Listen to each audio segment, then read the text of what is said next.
Okay, so we're here, the first real daytime in Xiamen. It's like almost 11. We're getting a late start today. So we caught a cold last night, no big deal. We got some superpower Chinese medicine, we're powering through it. And now the first stop is I'm gonna go to this Guangdong Island. I need to check the spelling on that. There's an island that you can go to, that you take a ferry and it's got all types of cool stuff. So we're gonna figure out where that is. I'm gonna grab like a Diet Coke or something. I need like a little boost. But last night was really cool. We saw a ton of stuff. It is beautiful out right now. I'm wearing a t-shirt. It's like high 60s. There's people all around. It's a little breezy. It's a really, really nice day out. And it was actually supposed to rain, so we lucked out. So we're gonna forget about this cold. We're gonna keep going, and I need to have some caffeine, even though I was supposed to quit.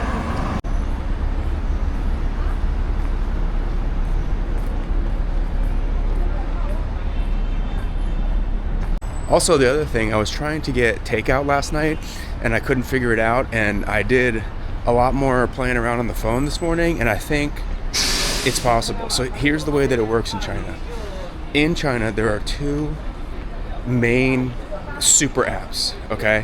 One is called WeChat, which they say Weixin, and the other is Alipay, which is owned by Alibaba, which is like a Amazon basically. You can, it's exactly the same as Amazon. It's a huge online marketplace.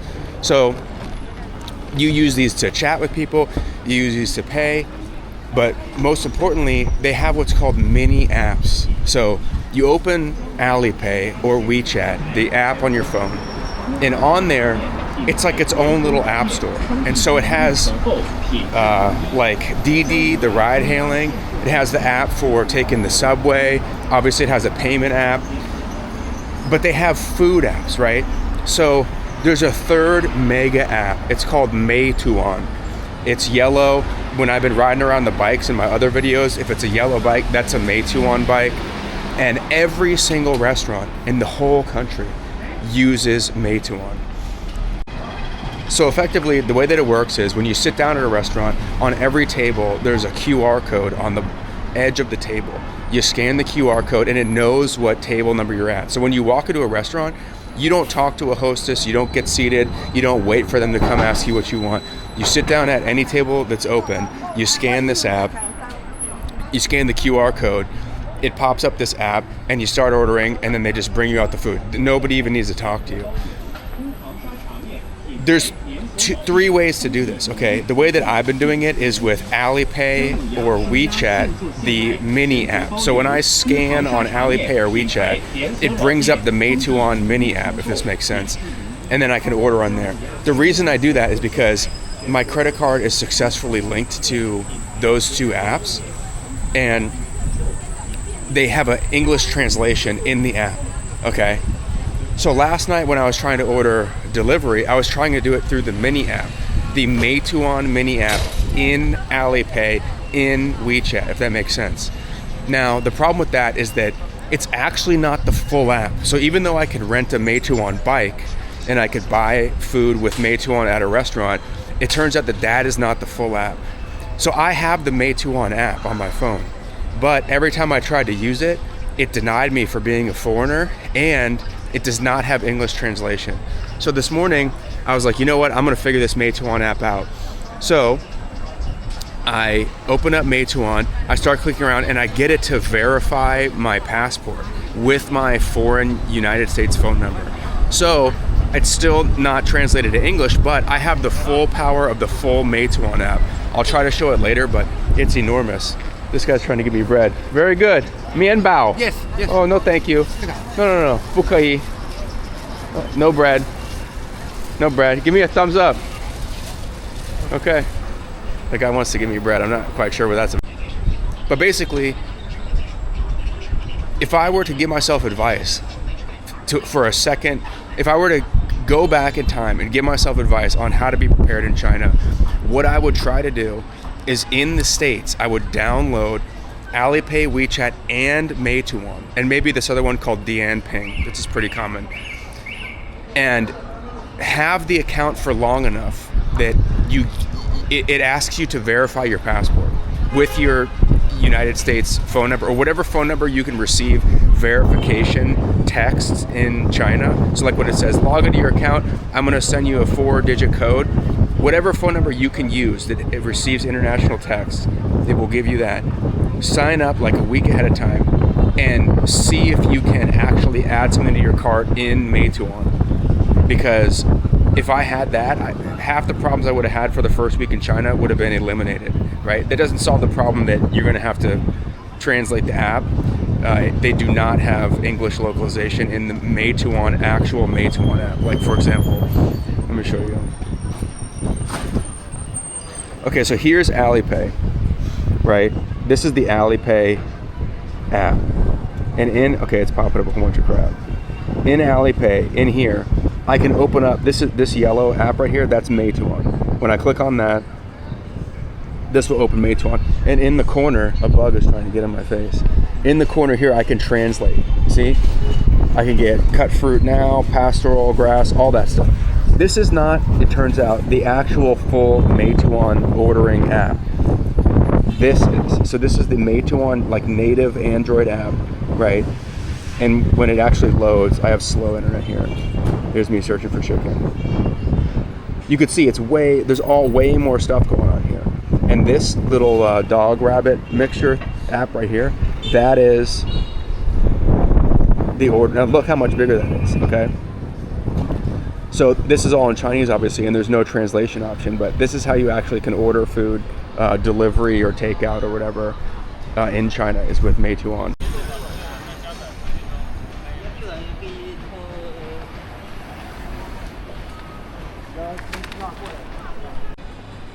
We're on our way to the ferry terminal right now to take the ferry to the island. I think this is the road that I went down last night on the bike. Man, this is cool. Look at this. All these apartments above this main street. I can't walk in the middle of the road, but maybe I'll walk in the middle of the road for a second just so we can get the view on the camera.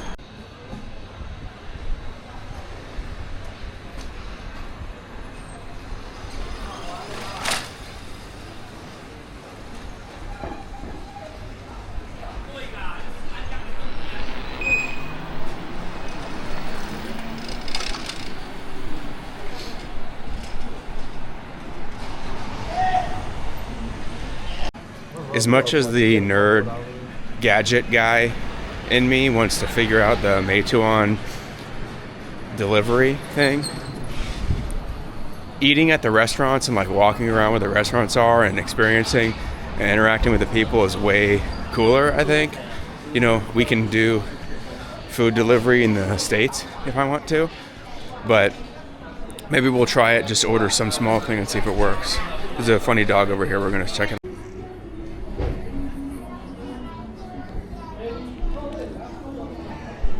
Meguo. Meguo. Xiamen, 漂亮.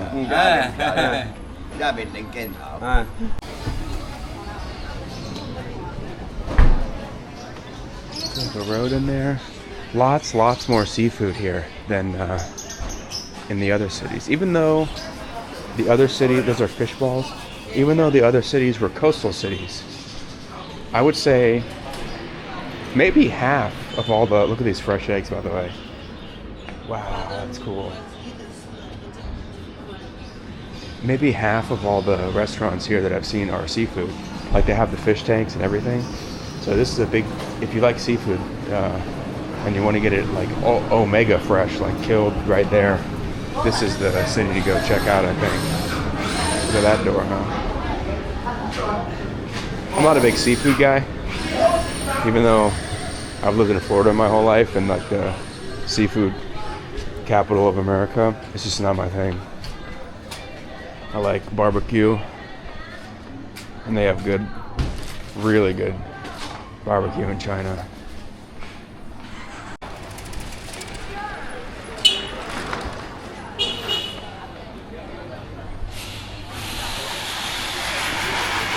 Whoa, what is this? We're checking this out for sure.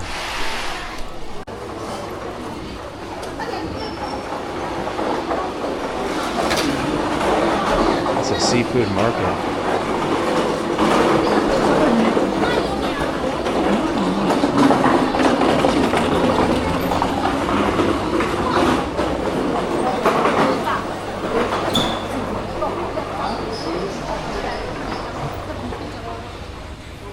sorry. Okay.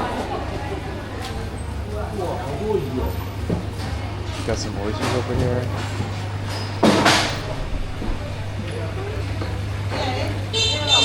I have no idea what that is.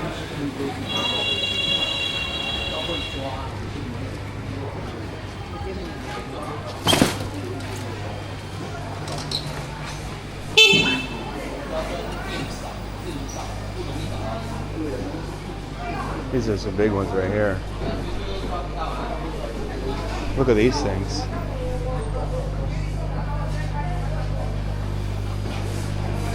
There's like an intersection here. It gets even bigger. Wow, crazy. So here's the meat section. If you want meat, you go there. If you want fish, you go behind me. And if you want, I guess this is like vegetables and chicken. Here's tofu. Some fish balls or something.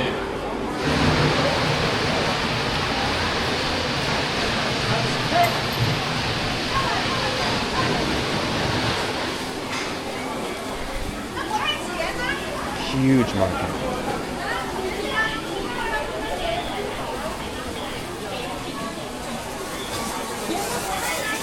There's just scooters whipping all around in the market, and bikes and stuff. It's crazy. There's a really heavy cigarette smell in here. A lot of people are walking around smoking. Look at this giant cucumber.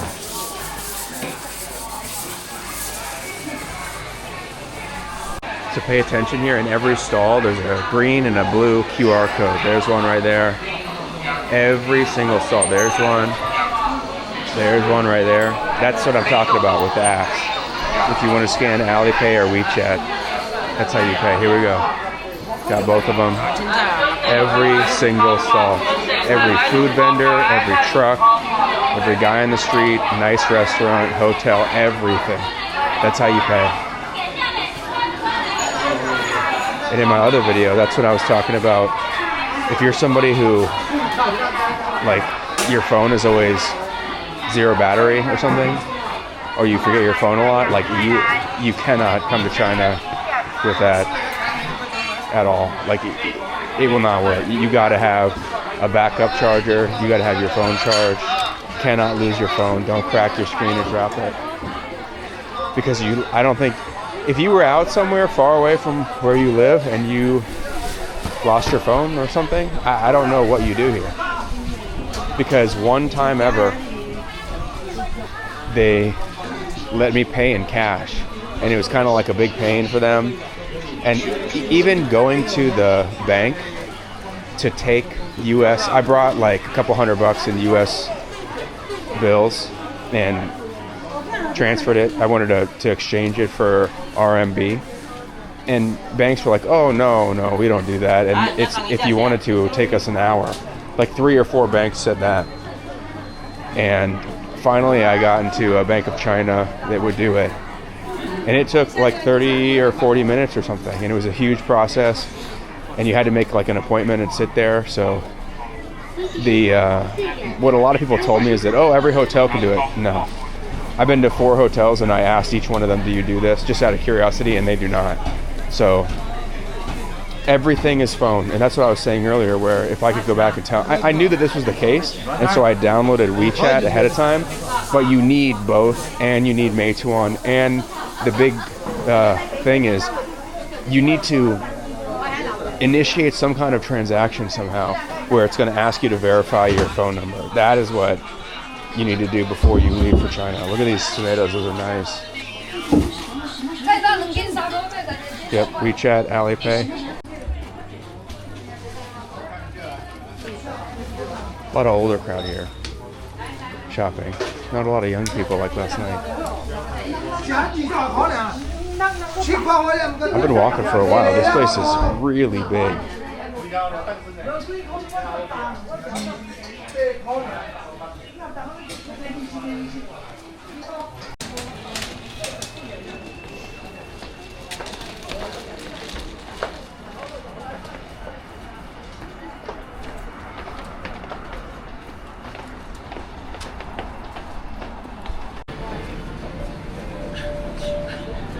Every city we've been in has a big major road called Zhongshan Road.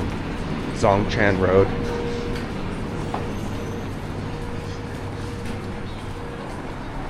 Each one has. That's what we're on right now.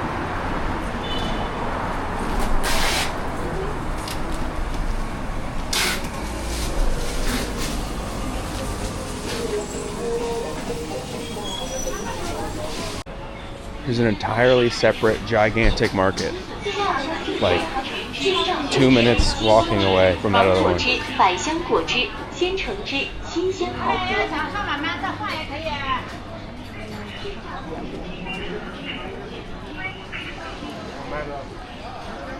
Wow.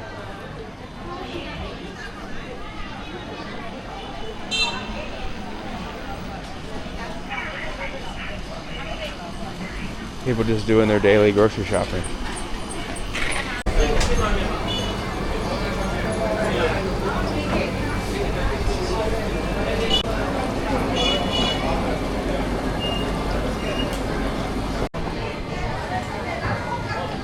You buy urchins here?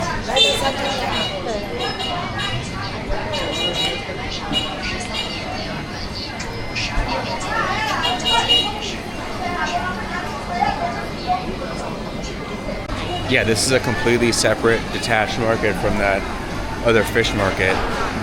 It's, I don't know, 5 or 6 blocks away. It's massive. It just keeps going and going. There's actually a truck in this market. Drive in the middle of the market.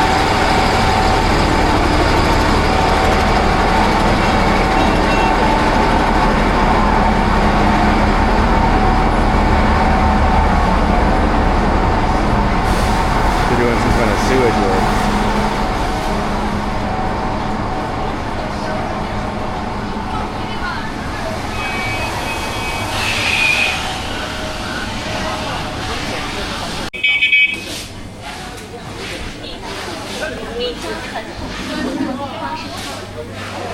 A lot of these guys riding the scooters around, they work for Mcdonalds. And you can get any of this stuff delivered. You can get pharmacy drugs delivered. You can get an iPhone delivered. I saw on the app last night. AirPods, anything you can buy in the city, you can get it delivered for between 1 and 6 RMB delivery fee. Which, to put that in perspective, right now at December 2025, the exchange rate is 7 RMB to $1. So to get anything delivered to your house in any city in China is less than $1 delivery fee.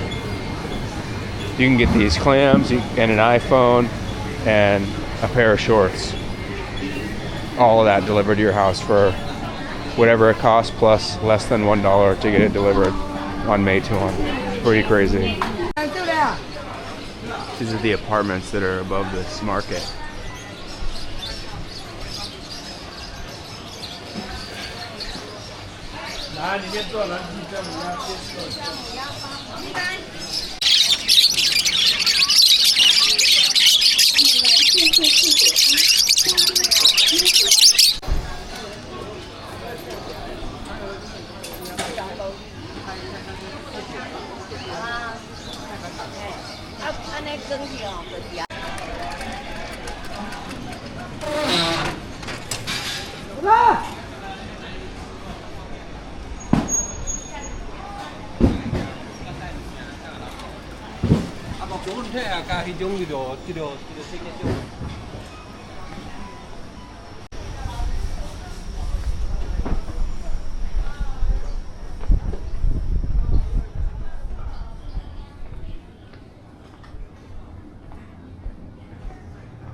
On our way to the ferry. to get to the island.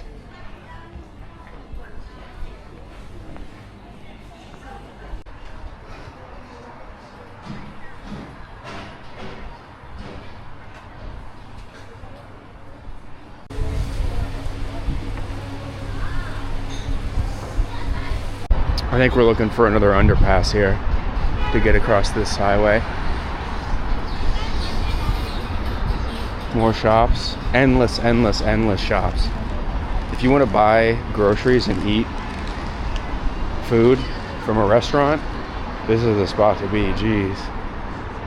Just infinity restaurants. I think that across the street, that's the ferry terminal, I think.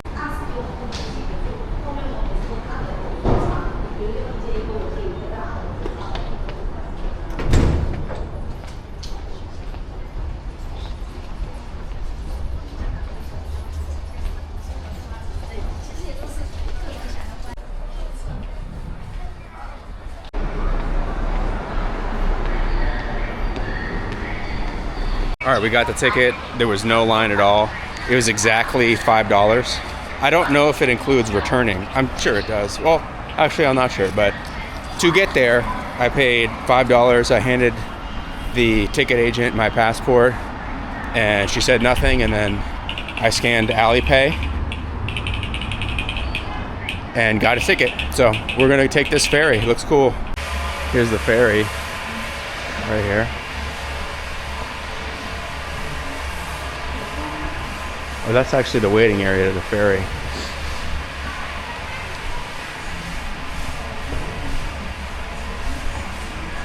Not a lot of tourist thing going on. Hopefully we got to the right spot. Just like a little bench here. Here's some of the stuff we saw last night, that skyline. Wow.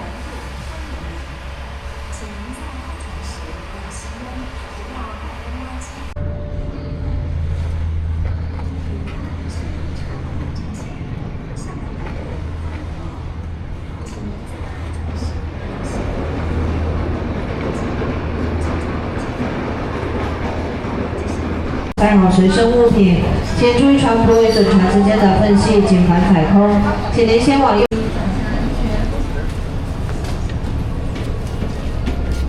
登船的乘客，请您放慢脚步，注意脚下安全。请您注意船舶与等船之间的空隙，谨防脚下踩空。上下楼梯的乘客，请您拉好扶手，注意脚下安全。海上风浪较大，船舶有轻微的摇晃。登船的乘客，请您拉好扶手，注意脚下安全。It's not easy to do. Got a second story.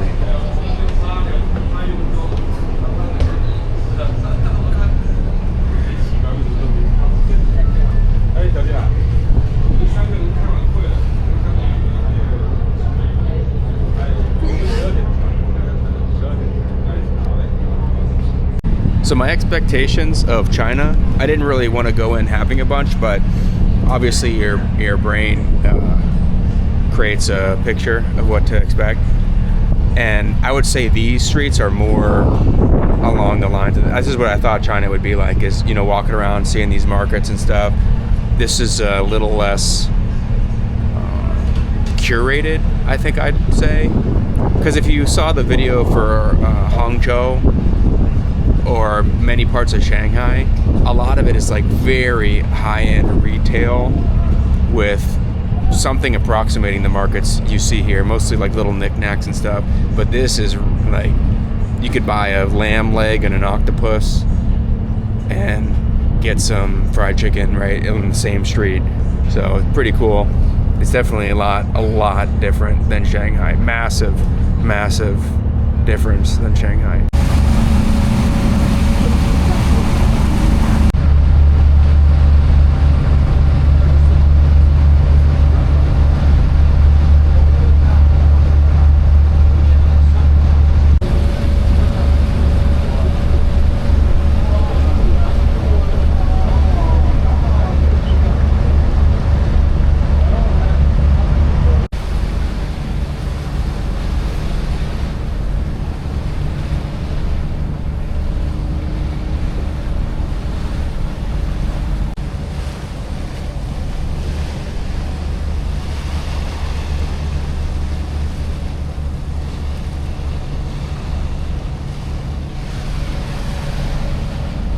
So I think up there's a fortress.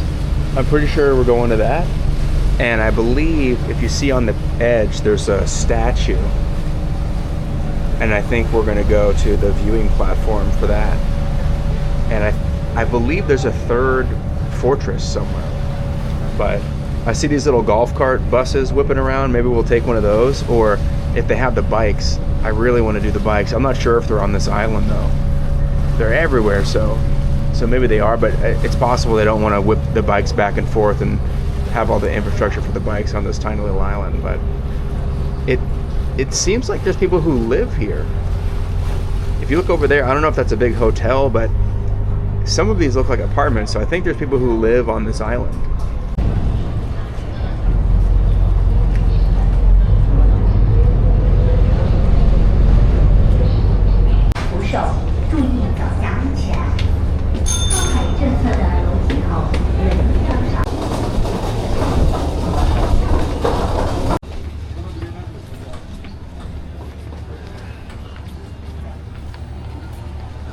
Oh, look at that. It really opens up.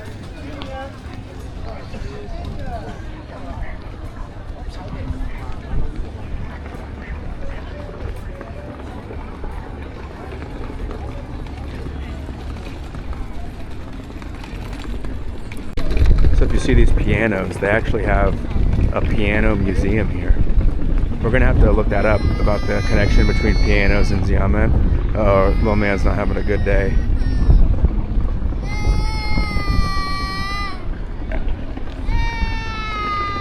They have a Catholic church here. We might go check that out. Okay, so we're going to the Catholic church first, and then the Sunlight Rock, and then another part. I was looking at the map there, and there was a really helpful lady. I think she might have been flirting with me, who wanted to show me the way. But I think we want to go slow and film and stuff. So as nice as that is, I think that we're gonna break off on our own and film. This is really cool looking little square here. Check this out.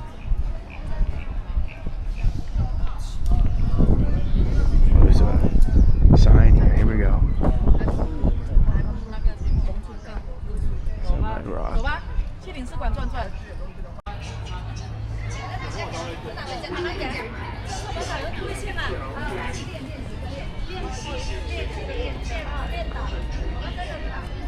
Really cool. Yeah, we're definitely going to see what's up here for sure.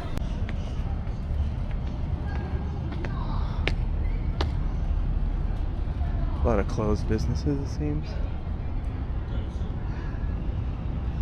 Let's go in this Mcdonald's and see what it looks like. Let's check out the menu. They got like fried chicken at McDonald's. Let's see.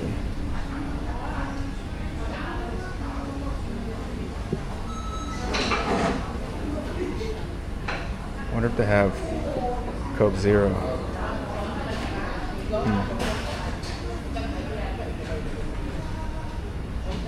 I don't think so. I mean, this is regular. What's this?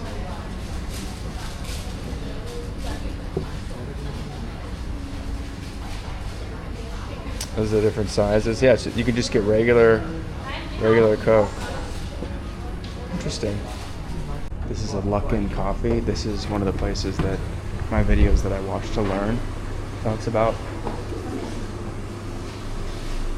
And that coffee traditionally is not really that popular in China, but this Luckin, because they had Starbucks here for a long time, but a lot of the Chinese thought that Starbucks was too expensive, which it is.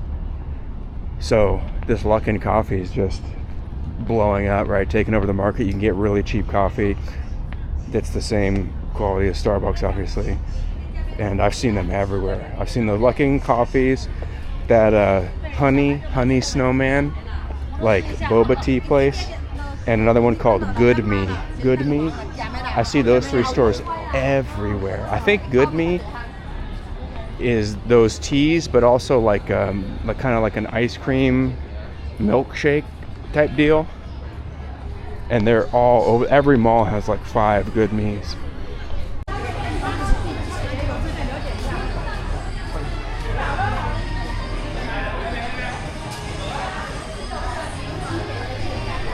Another thing I'd like to do is figure out where they sell hand sanitizer. I've been looking everywhere and I cannot find it anywhere. I've never seen a single place that sells hand sanitizer, and I pull out the bottle and ask, and they all say, oh no, we don't sell that. So maybe the pharmacy, maybe. But for a place that, I would say 50-50 if you go to a restroom, they have soap or not. Usually people are just like putting water on their hands or not washing their hands after the bathroom. But very few restaurants have soap or bathrooms. Look at these stairs going up here. Cool.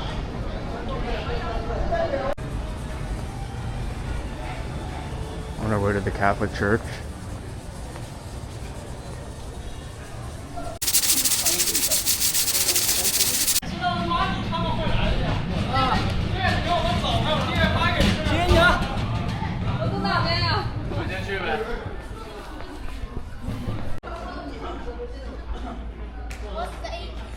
We're gonna go check in the 7-Eleven to see if they have hand sanitizer. Yeah, they didn't even know what it was. They thought it was soap or lotion. So, striking out on the hands. I don't know if they sell it at all anywhere here. But if we see a pharmacy, we'll go check it out.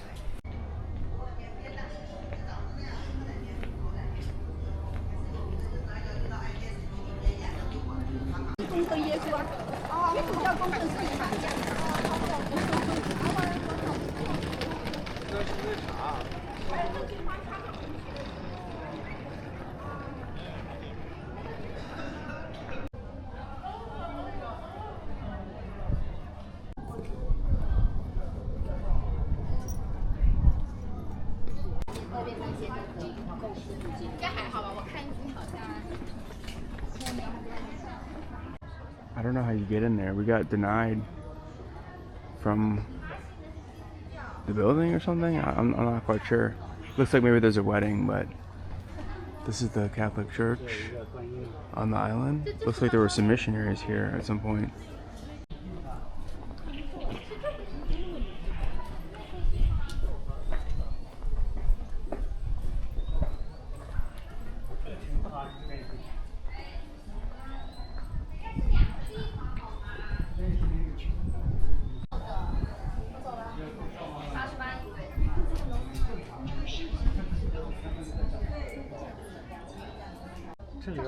There's a mansion in there, but the door is, I don't think you're allowed to go in. It's barred.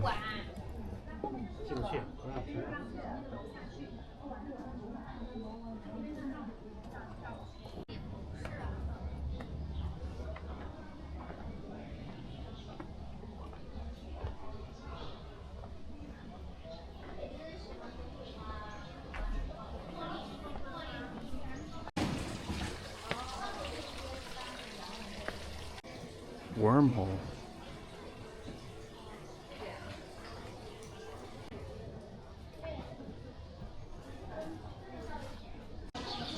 We're on our way to the Sunlight Rock now. It's supposed to be really cool.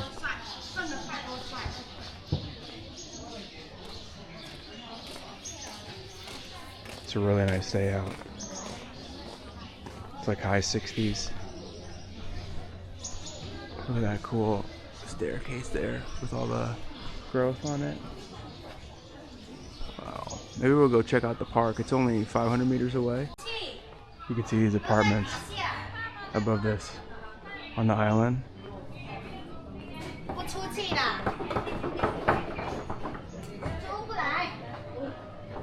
Wouldn't be a bad place to live.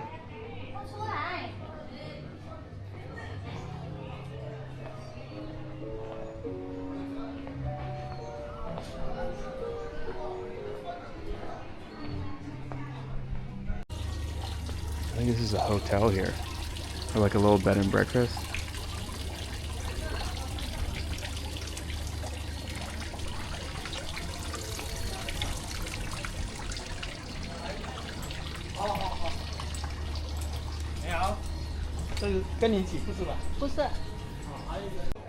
Texaco.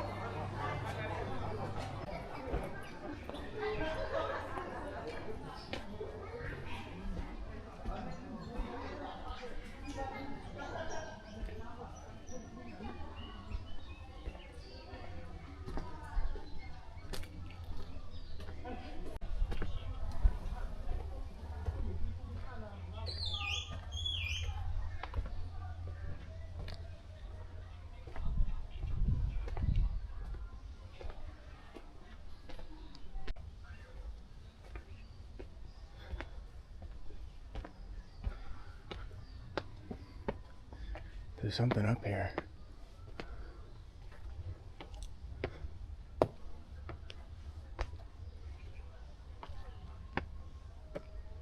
Looks like it's shut down.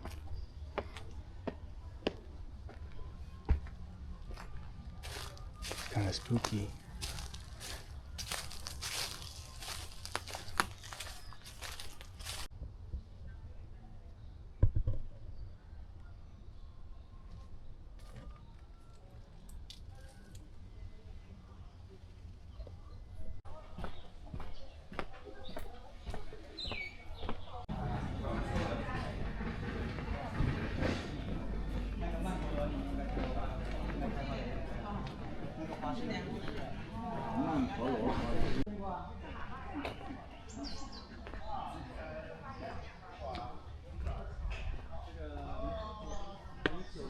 I don't think this is the main park. This is Yuyuan Park.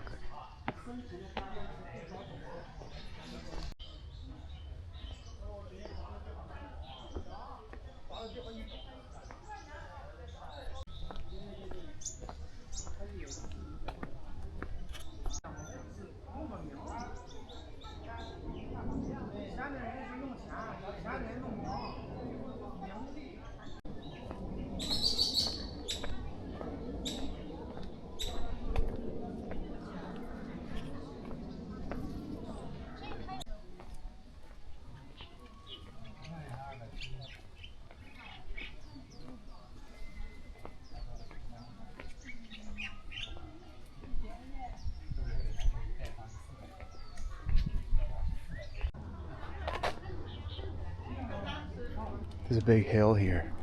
There's got to be something cool at the top, right?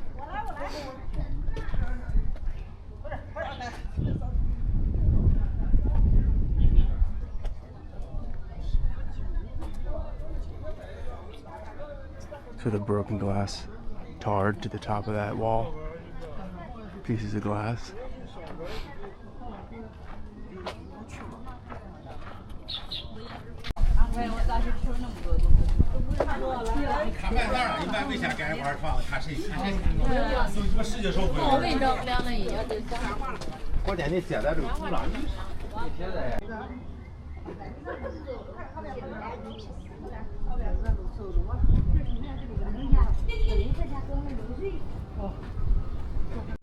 Muan. That means slow.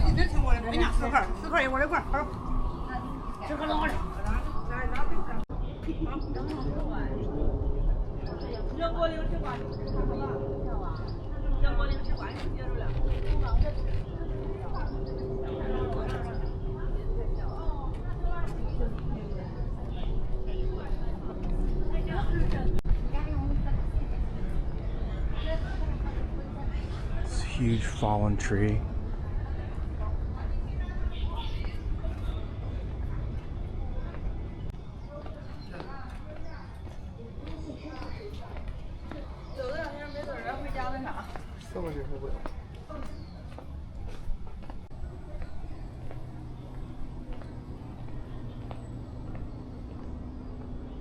Massive tree.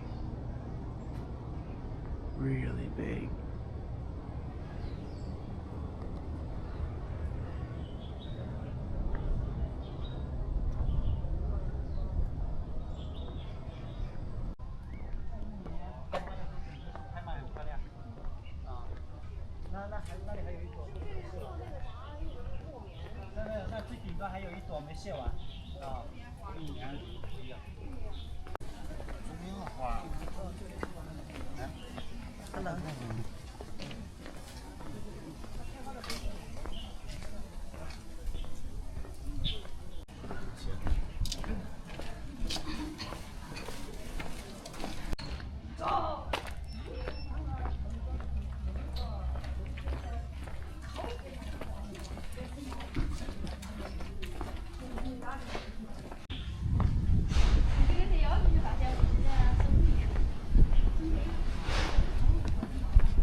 huge palm trees. Wow.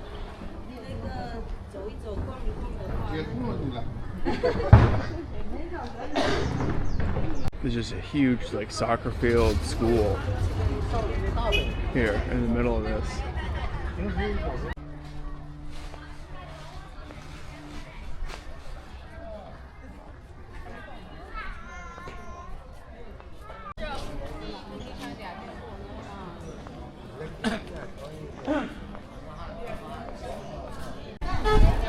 We got the purple gang here.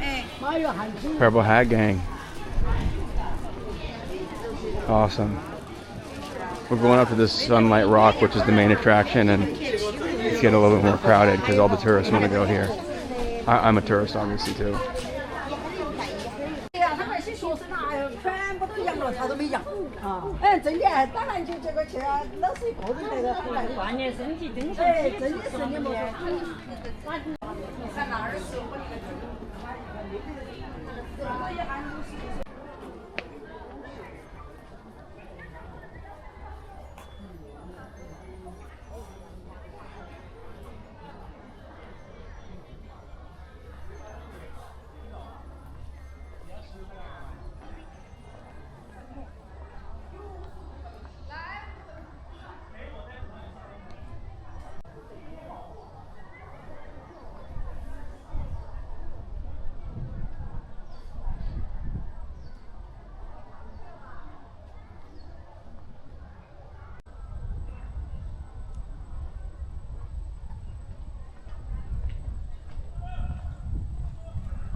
There's nobody else here.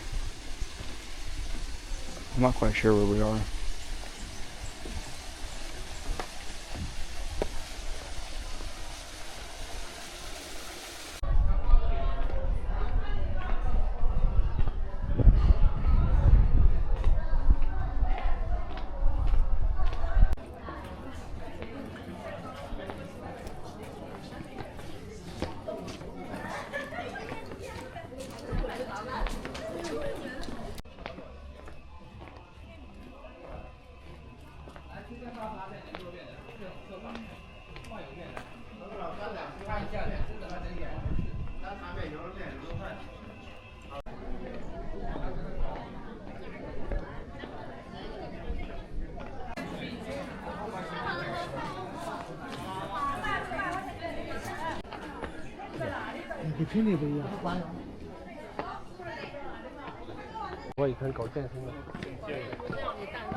Okay, so you need a ticket.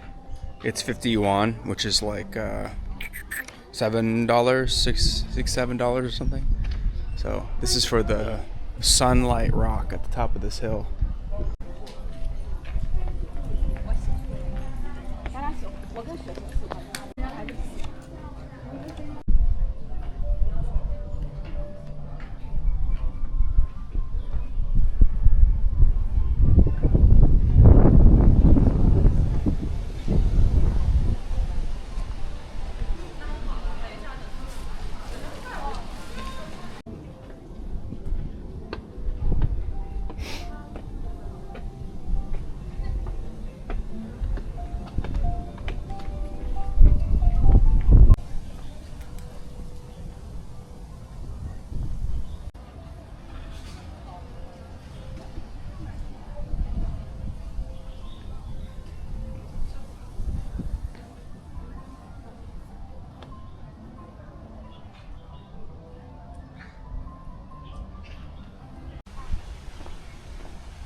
Check out these steps.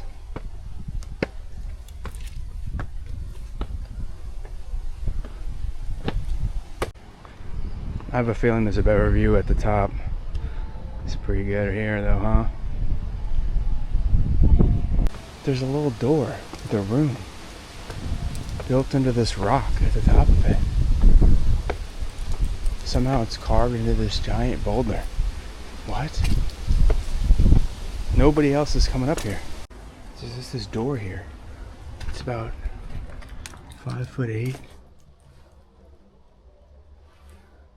And it goes into this cave.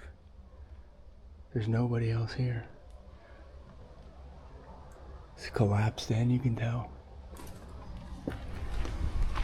The rock is cracked right there.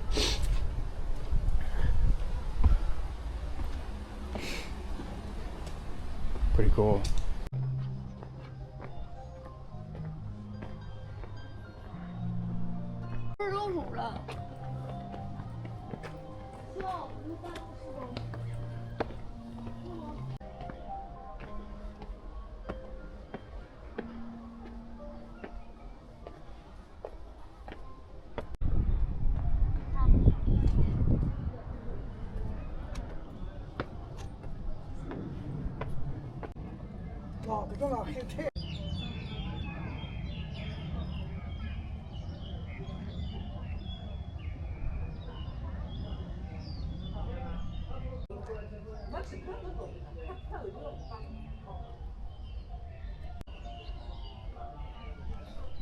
There's a lot of steps. We're sweating a little bit. It's definitely warming up. It's in the 70s now for sure. Jeans with my genetics are maybe a mistake. So good exercise though. Sweat it out.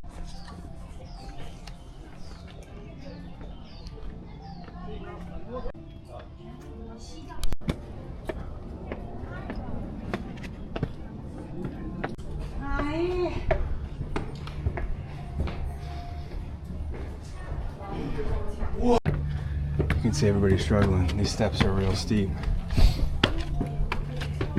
Real steep.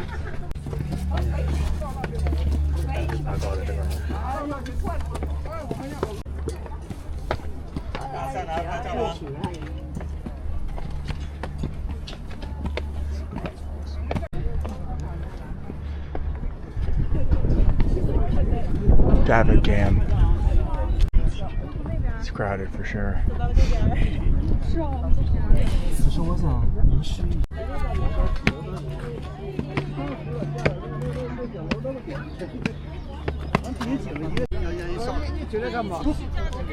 Completely packed.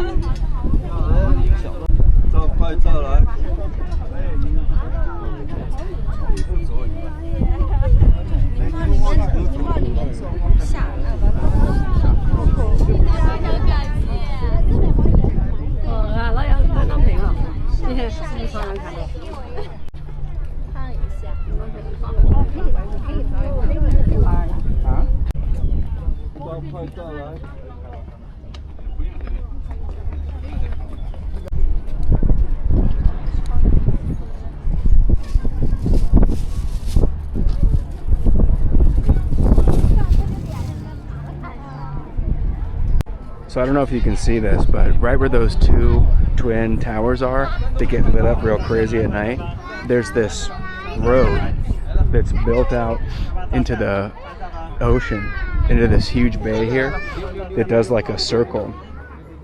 And the plan is that we're going to get one of those Mcdonalds rental bikes and ride around on that. I don't know if we're going to do that during the day or at night, but we're definitely doing that for sure. These steps are really sketchy. They're like maybe 8 to 10 inches tall each and just really steep.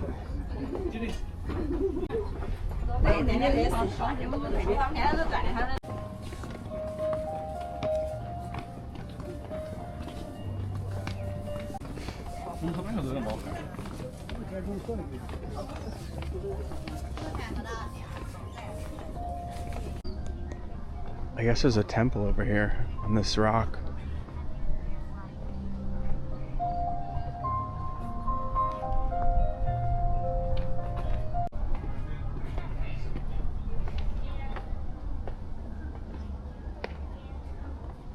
something over here.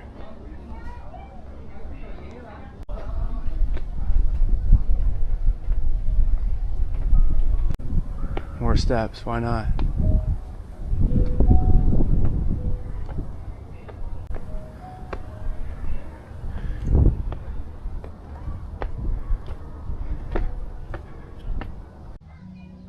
There's a fork in the road. I'll choose this one.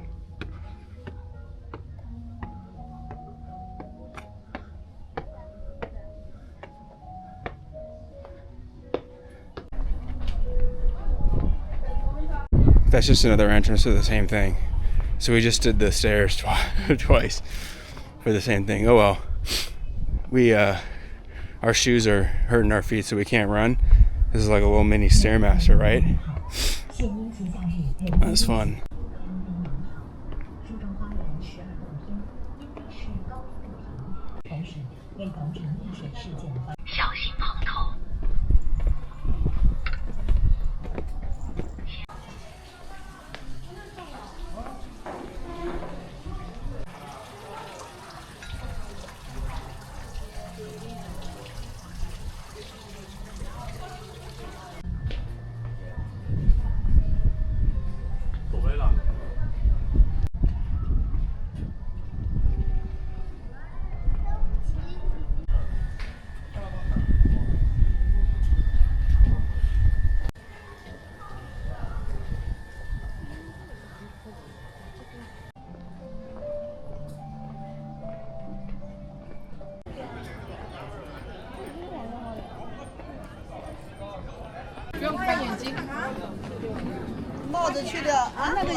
Okay, headed back to the ferry now. We're gonna go back to the main island and do some cool sightseeing on Xiamen. I guess we're gonna find out if our ferry ticket we got for $5 works on the way back, or if we need to get a second one. I can't imagine you need a second one, right? Doesn't seem to have the same infrastructure here on this island as they do on Xiamen, like for buying the ferry ticket. So we'll see. Maybe we'll hold up the line by being the dumb tourist who didn't read the sign. You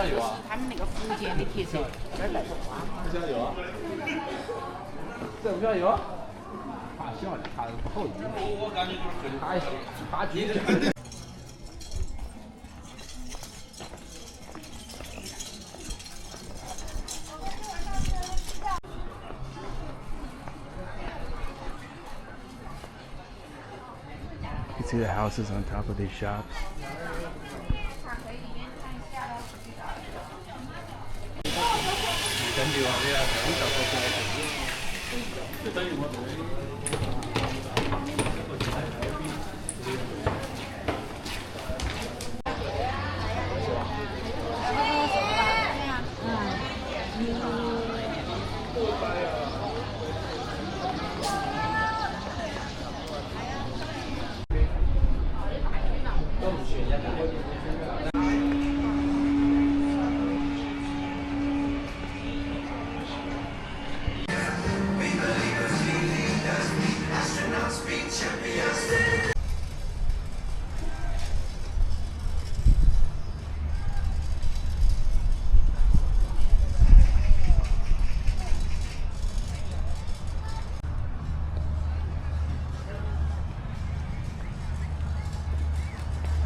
So there's actually two ferry stations. There's the one that I arrived on that people seem to be walking to, and then there's one over there that also people seem to be walking to. So I'm just gonna go to the one that I came in on.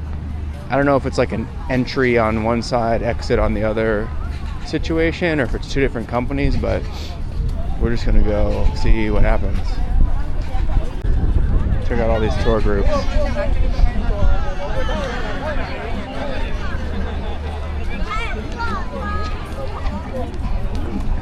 Okay, we did it. My ticket in my pocket got kind of damaged, so the guy swiped his little special card, but this is the correct one. It says for Xiamen residents, so we're officially a resident now.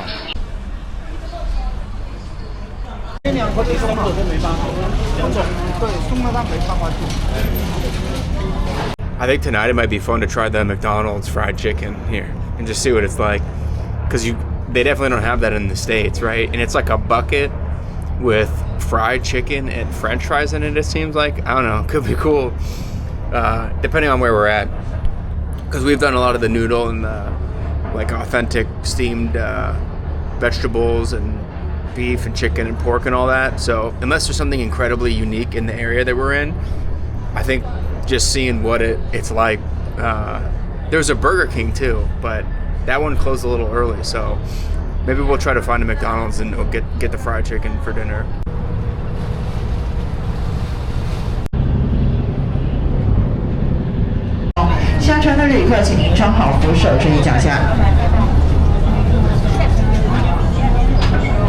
I'm gonna test if I can get one of these teal bikes. They're a different brand. Okay, so those teal bikes are owned by Didi, which is the Uber ride-hailing service, and I submitted my passport photo and a picture of myself holding a passport, but it'll take up to 3 hours to verify it. So the Meituan bike, it said the same thing, but it verified in like less than a minute. So I'm gonna walk a little bit and check out this view, but if it does come through, it's gonna send me a text, and then I'll grab that bike and go on this cool little bike path that's right next to the beach.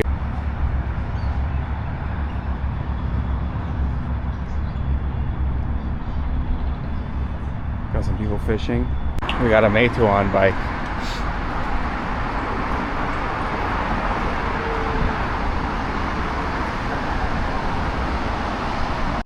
Okay, so I'm on the little beach bike path, got a bike, and I'm gonna head to this temple that I just randomly ran across last night while we were riding, looking for, I think, the art zone that we went to last night. But yeah, we're gonna go check out this temple.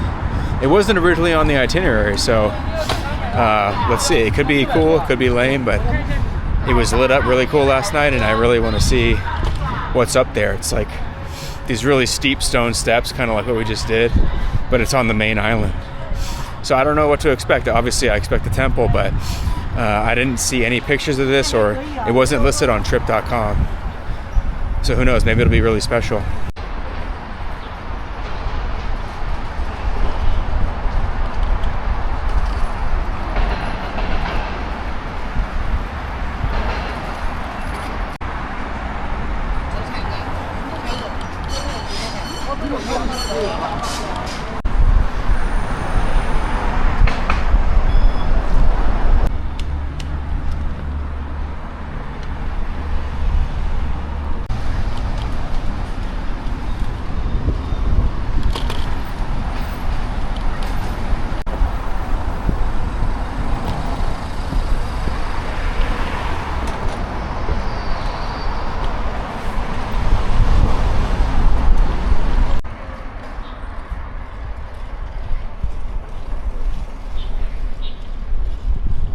Big hill behind me.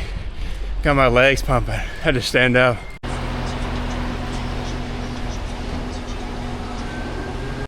Pedal off the bike, hit that.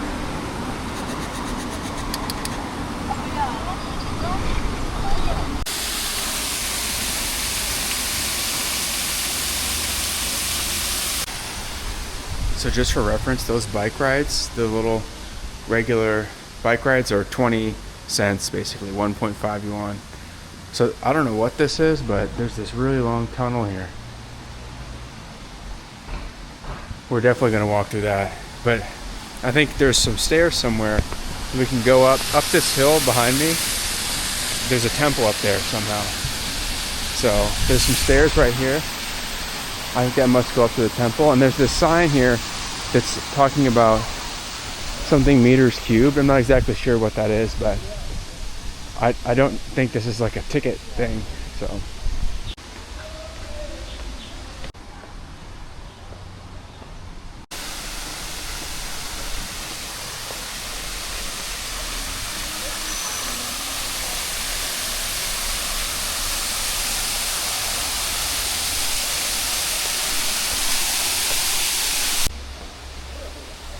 Looks like there's some construction going on this part of it.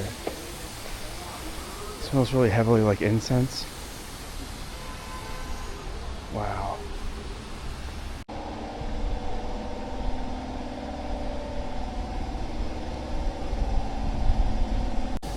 Looks like there's just an office area here with some office workers.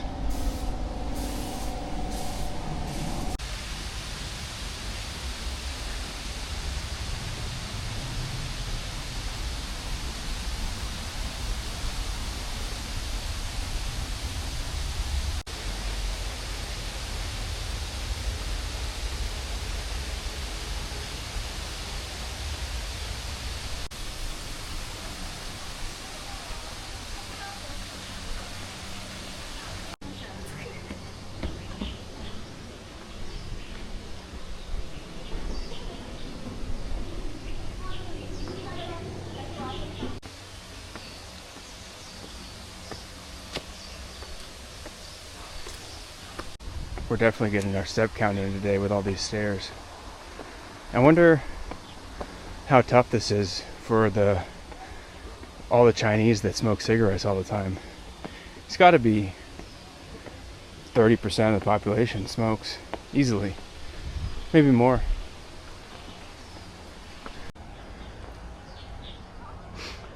I'm not quite sure what this is. This looks a little bit more utilitarian. There's the island we were just on. And look at this roof right here, this building. You see that? You could build like a running track on there. It's tiled roof. It's got to be 200 meters long and flat. They should do that.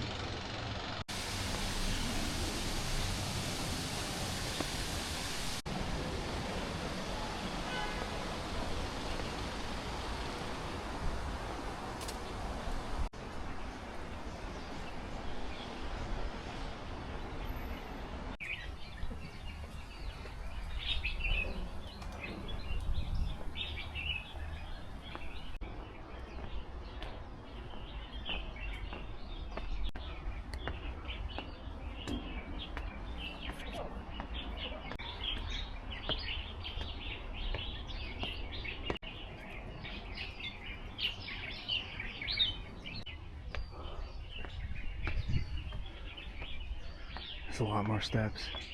It goes way up there.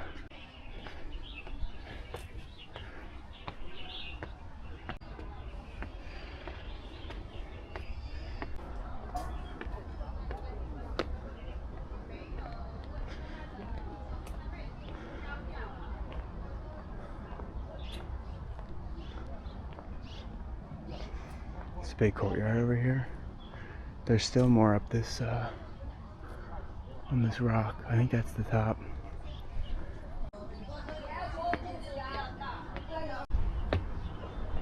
There's like this radio industrial tower up here. But you can see that. And like a big rain tent thing. We got two little cats right here who live on this temple. I hope we don't scare them.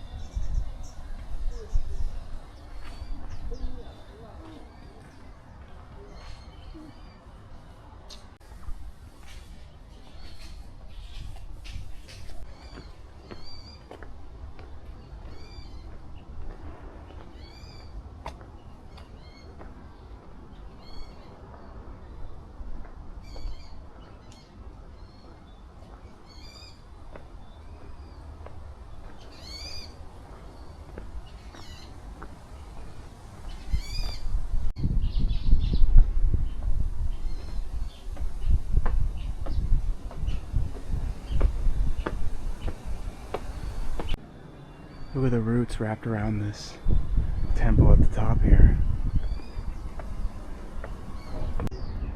It goes up even higher. This is the secret spot, man. This is as cool as the Sunlight Rock, and there's nobody here. These steps to the top are nearly vertical. Like it's basically a ladder. Yeah, there's nobody here. Wow.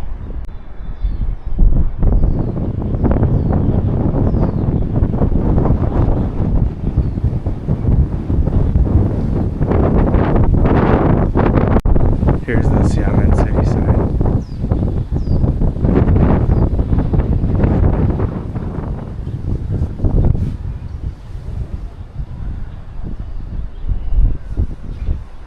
You can see there's another temple up there on that peak.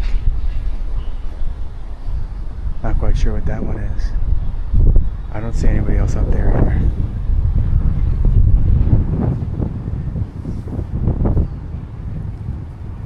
There's the loop road, I think, that we're going to take later, maybe. Over near the seaside. Look at that.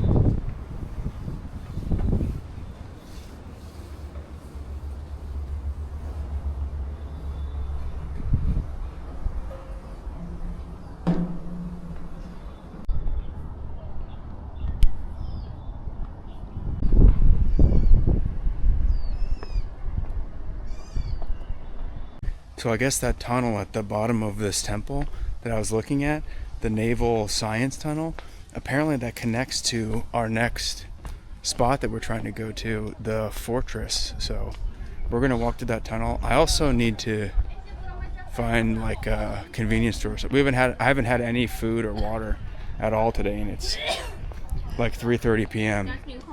I had like 2 Coke Zeros. And by the way, that coughing and spitting and sneezing like that, that's what I'm talking about everywhere. Constantly making that that noise where they're gonna hawk a loogie. It's really kind of disconcerting, but it is what it is. So anyway, we're gonna go to the fortress, but I do kind of want to grab something to eat. We've gone up a lot of stairs and I'm pretty hungry. I should probably drink water.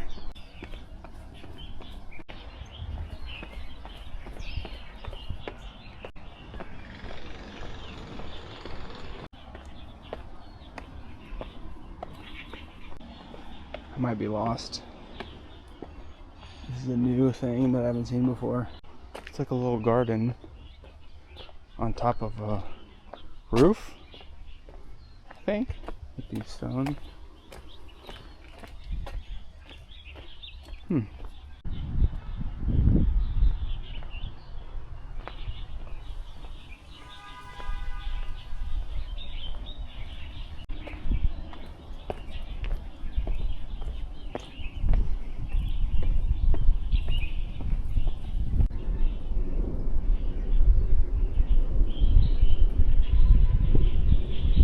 I have no idea where I'm going. This is not the way we came in, but we're doing it. We're just gonna go wherever this takes us. We're getting like behind all these residential roads over here. And we seem to be on top of like a wall. And this is not the normal tourist path, I don't think. Okay, here's something up here.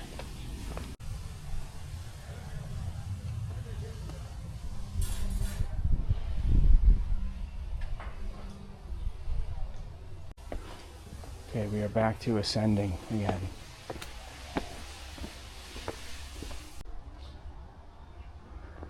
That is a lot more steps. That's all the way back up. Okay, I think we might skip that.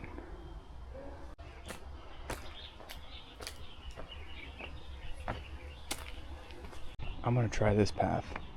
This looks like it goes through all these residential roads. And maybe there's an outlet. Plus we might see some cool stuff.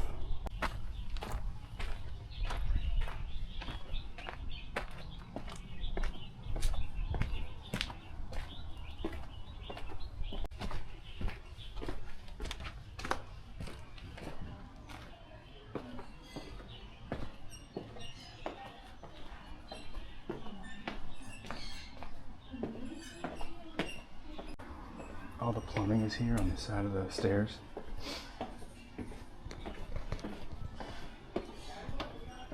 Okay, this was a cool decision for sure. Uh-huh. We found a road. Alright, we're back here. We have to find that tunnel now. I don't remember exactly where it was, but it's near here. There's a tunnel. Okay, I had to go look through my videos again to find it because it's hidden behind this waterfall. The giant tunnel is hidden behind this waterfall. Look at this. Alright, we're walking through this tunnel. I think it leads to the fortress or close to it, but one thing I wanted to mention, because it just reminded me again, is that another difference in China that I've seen is the cell phone zombie, like people walking around, you know, fixated on their phone, not paying attention. Obviously, that's a thing that happens in every country where there's cell phones, which is every country. But in here, it's an extreme level. Like, there have been several occasions where the person on their phone is in a situation where they could be severely injured or die. And when the danger comes close to them on their phone, they sort of glance up and then they just go back down to their phone. Like, there's a couple distinct ones that I can remember exactly. So when I was in Hangzhou, I was climbing up the Buddhist temple area, and the steps are carved, they're ancient steps carved into the side of this rock face. And there's just if you fall, you wouldn't die, but you'd be hurt really bad, right? Broken bones, definitely. And these girls are just walking up and down it on the very edge, kind of like walking not straight because they're on their phone, and bumping into people that could accidentally push them off the edge and hurt them really bad. And they just go, oh, okay, and then go back down to their phone. Or when I was on the way down, maybe it was Purple Mountain, I forget. I was riding a bike down a mountain in the dark, and there was a bus stop, a major road with buses, cars going 40 miles an hour, and a pedestrian walkway and a bike path. And there's a girl walking the wrong direction on the bike path with her head down on her phone at night, and I must have whipped by her at like 30 miles an hour on this bike. And she just kind of like briefly glanced up, and she's walking diagonally the wrong way across this bike path. And then there's less dangerous things, like somebody will be walking in a huge crowd, a crowd of 500 people, walking across a big intersection, through a mall, going into some kind of terminal or something. And when they want to stop or take a picture or text or whatever, they're just going to stop in the middle. They could be in this dead center of a ton of people leaving the metro, and they'll just, boom, I'm stopping right here, and on their phone. And at first I was like, oh, you know, this is occasionally you'll see. No, you see it every 30 minutes. Something in that category of cell phone zombie happens. And it was so bad, I forget where I was, but there was a loudspeaker. Oh, at the Lingyan Temple. There was a loudspeaker that said, pay attention and don't look at your cell phone while you're walking, because it's so common here that people are on their phones all the time. You know, you see it on the subway. Every single person is on their phone on the subway. Not 30%, not 80%, 100% of people. If there's a husband, wife, and 2 kids, all 4 of them are on their phone on the subway, looking at their phone, watching TV or TikTok or something. But I just thought that was interesting that like there's some kind of elevated level of phone fixation while you need to be kind of paying attention here that really caught me by surprise. There's little shops and stuff in here. And it smells like kind of cigarettes and mildew, kind of. It's not overpowering, just. There's another side tunnel there. All the side tunnels, I want to check them out, but they seem to be guarded.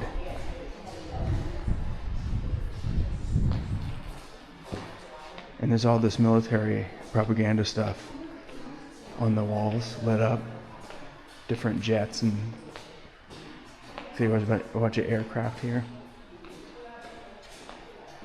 I have no idea where I'm going, by the way. We're just walking down this tunnel.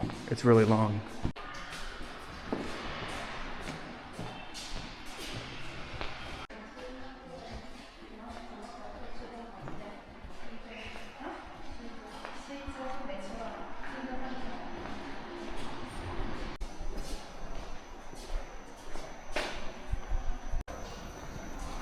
These barricades are like 5 feet tall at least.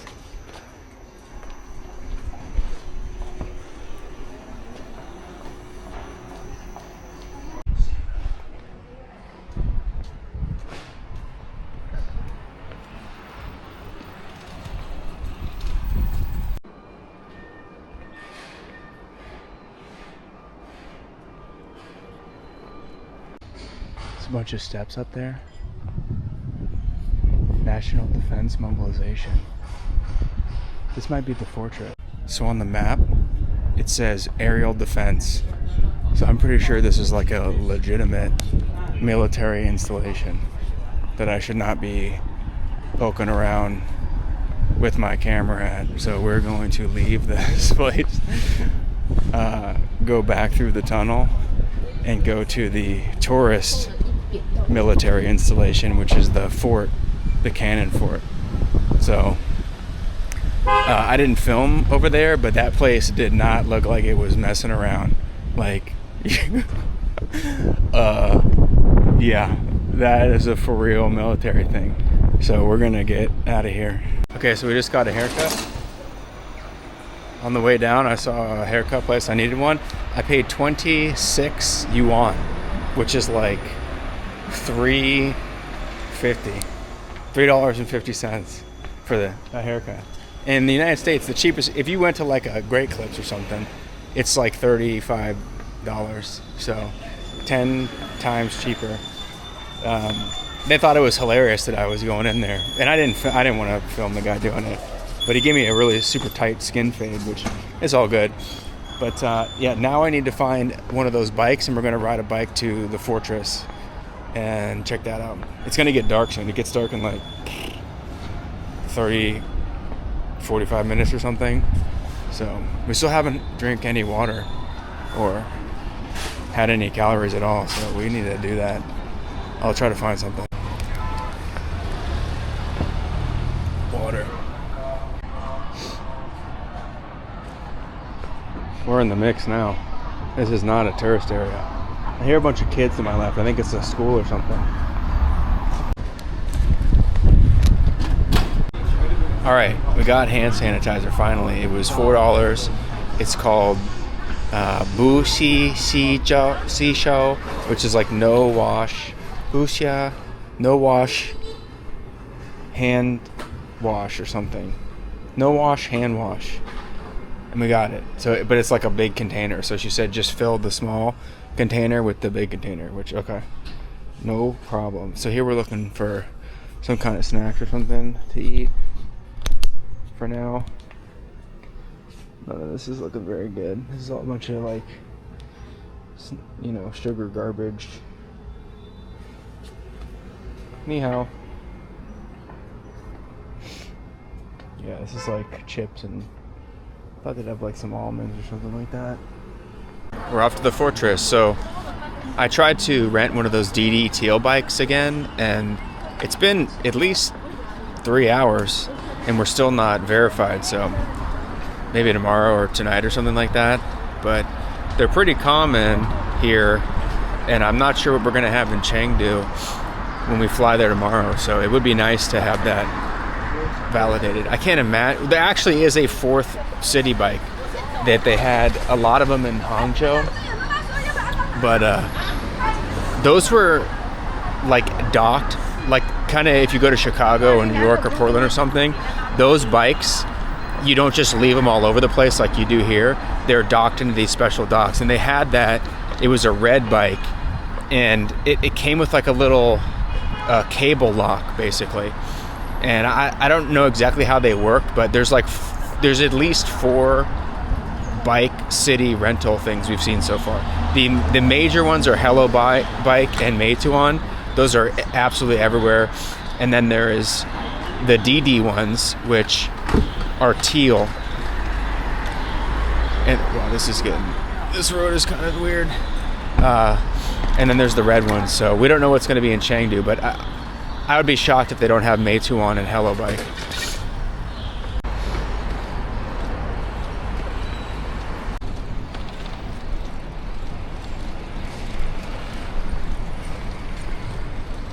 the seat on this bike is busted and it's just like turning 90 degrees randomly. It's pretty funny.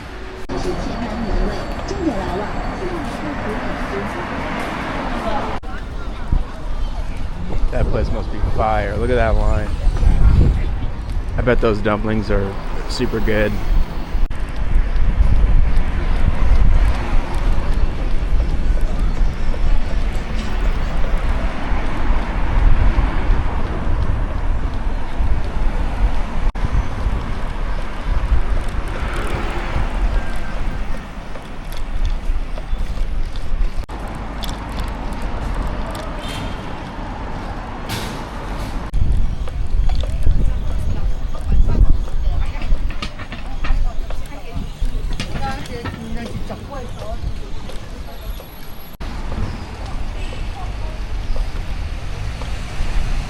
This hill is interesting with the slidey seat.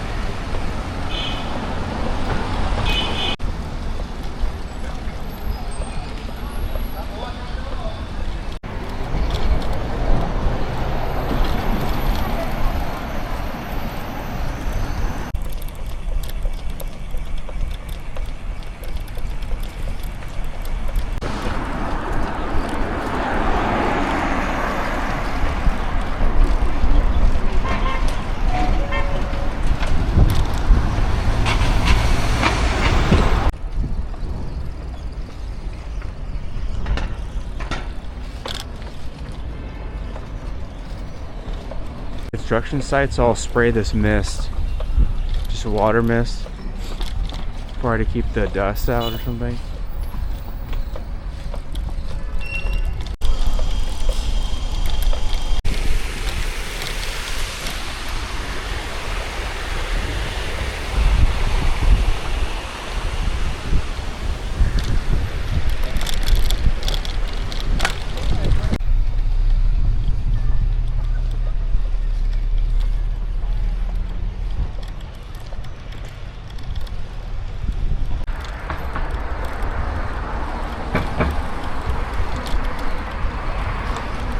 There's this massive university here on the left.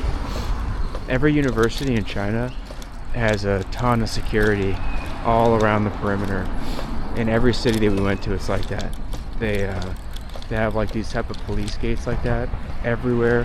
It's all fenced off. It's not like an American university where anybody can just walk in. I don't know if you can see that through the camera, but there's like this enormous Colosseum style like brick stairs, stone steps here all around this huge field. It's really big.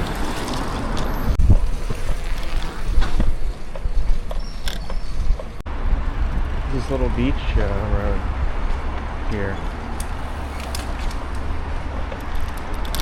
It's right on the beach and there's this overpass thing.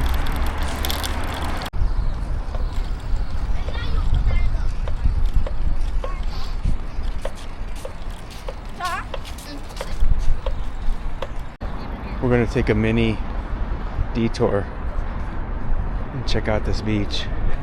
Wow. Look at that.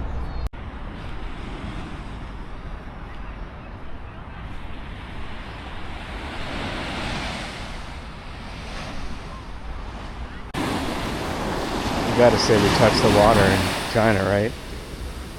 The China Sea. Let's feel how cold it is.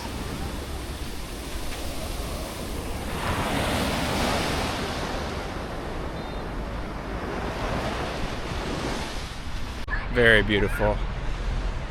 Amazing. We walked a lot of steps today, so I am deciding that we earned one of those sliced hot dog things that we got in Hangzhou.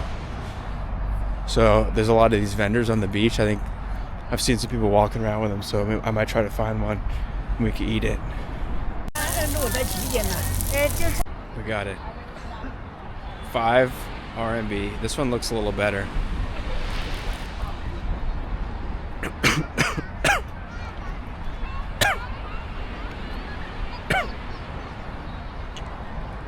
I inhaled the dust. Yikes.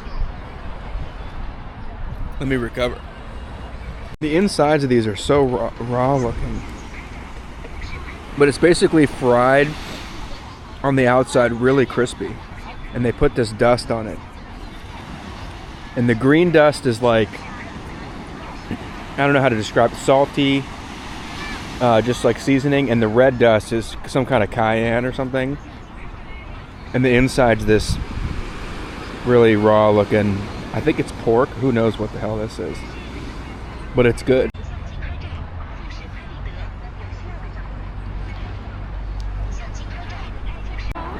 Okay, back on the way to the fort. We got a new bike. This one is broken in a slightly different way. The seat is like leaned back and the pedals are crooked, so it's all good. We can make it. We got this mom and son on the double bike.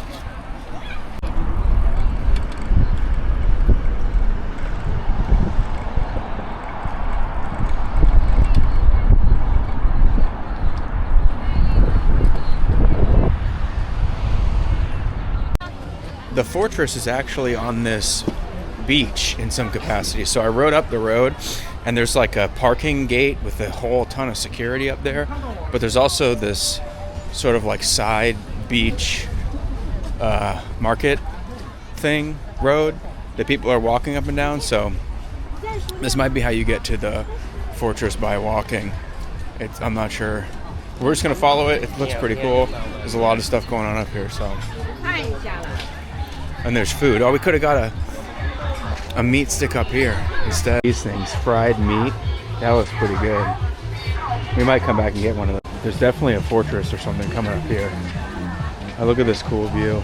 Beautiful. There's the beach. We just ate the hot dog. I don't know if I should call it a hot dog. I don't know what it is. It's hot dog shaped. And it's good. It's better than a corn dog, definitely.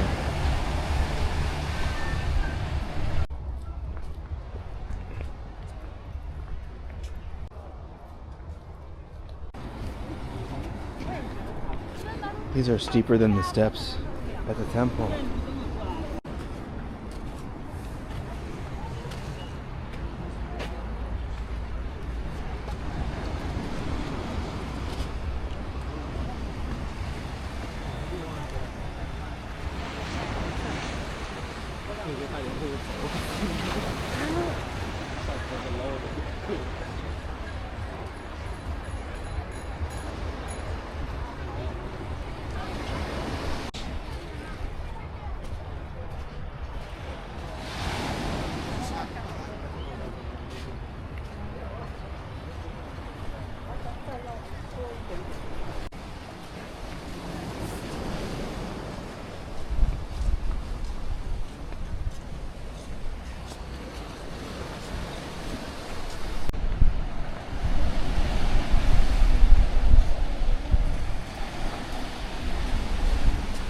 So that's the cannon fort up there. I'm not quite sure how you get up into it.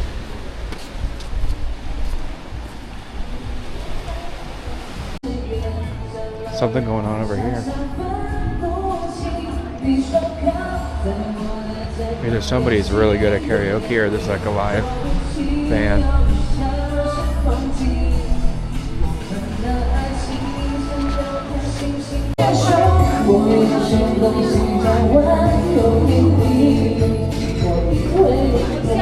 I think this is just a restaurant, so I'm gonna keep walking around that path and see if we can get into the fort. I'm not exactly sure what's in there. Maybe it's not even worth it. Maybe the path is better.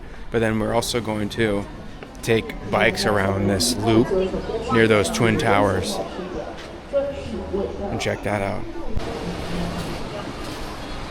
There's bubbles everywhere.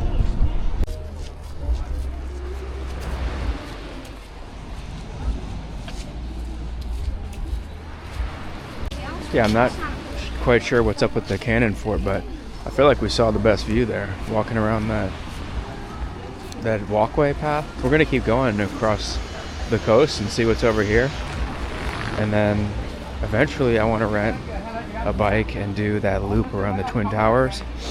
And then there's another area that's, I think, a little further away that I plan to see that's got sort of like a nightlife vibe, and maybe eat dinner over there.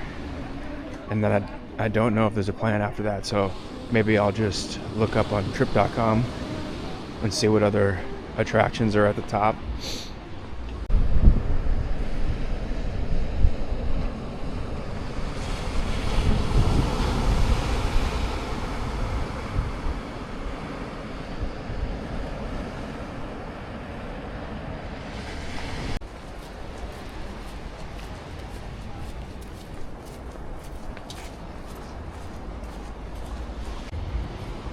Check out this PVC work here. Melted and bent.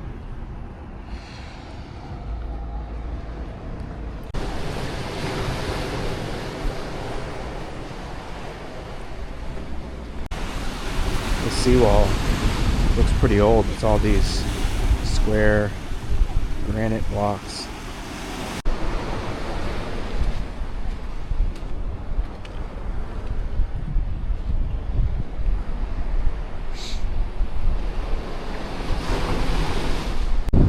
I think here's where the really nice houses start. And look at that. The view is insane. I'm not sure what this is. If that's either one huge house or like a bunch of villas, and maybe a really nice hotel or something. Yeah, walking past these, I'm pretty sure these are single family homes here. But this is their view. Pretty nice. So up here, I'm counting 1, 2, 3, 4, 5, 6, 7, 8, 9, and back there were 2 wedding photos because of the view. Right here. I mean, it's very beautiful. And they're just waiting in line, I guess, to be on that rock. This family house's gate. Wow. I'm gonna try not to bother them, but I just wanted to show you how many wedding photos are being taken. There's one. We got the bride and the groom. So I thought this woman here taking photos was somebody wearing a wedding dress under a jacket, but it looks like she's just a photographer. But there's multiple wedding groups. It looks like this path wraps all the way around there. So if I see a bike, I might snatch it up and try to ride way over there and see what's up. That's pretty far. That's got to be 1.5 kilometers or something to the end over there, and I bet it wraps even further. So you're actually not allowed to ride a bike on this path here. So I'm going to keep walking. This is a really cool experience. It's a beautiful night, and I'm across the world on some beach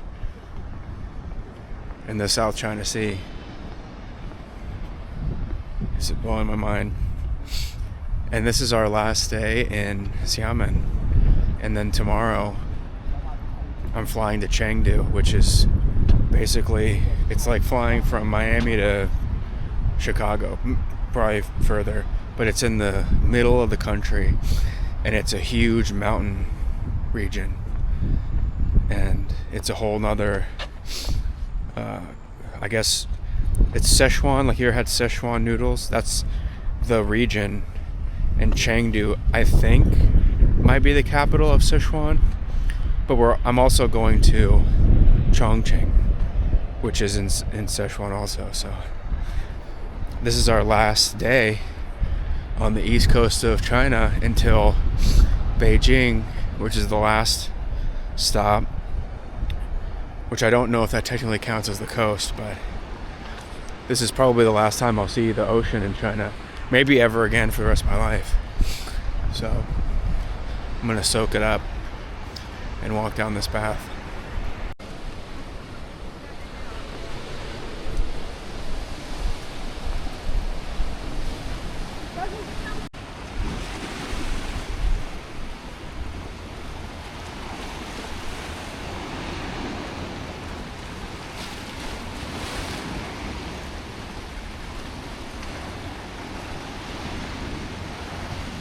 There's even more. 1, 2, 3, 4. 4 more.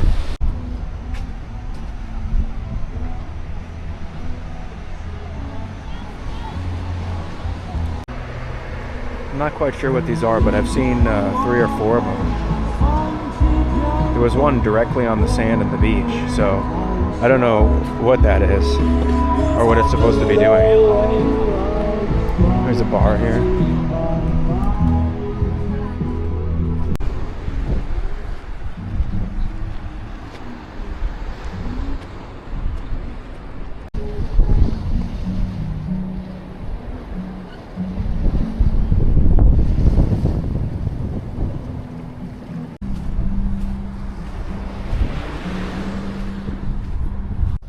Writing on the sand.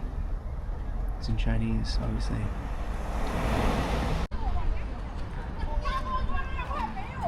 This rock garden.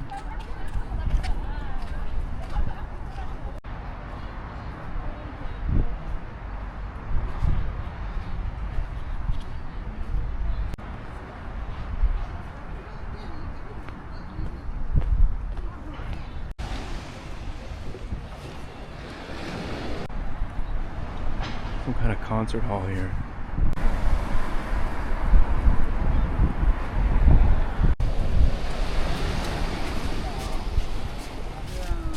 There's some kind of market up here across this overpass, pedestrian overpass.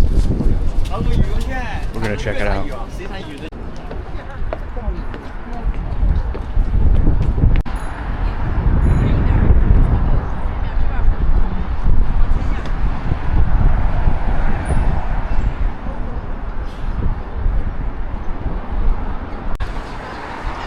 It's another one of these big street markets. There's the Good Me that I was talking about next to the other tea place. Oh no, thank you. That I was talking about. So these, as far as like chains go, the three of the 4 big ones are right here. So this Honey Snowman that sells like these iced kind of milkshake type drinks, and then Good Me is another one that sells like fruity drinks, and then this Fook one, which is a pretty funny name. They sell, it's like a little convenience store. Here, I'll go in here. Ni hao. Just like a regular 7-Eleven or something. Maybe they have the macadamia nut eggs. Hello.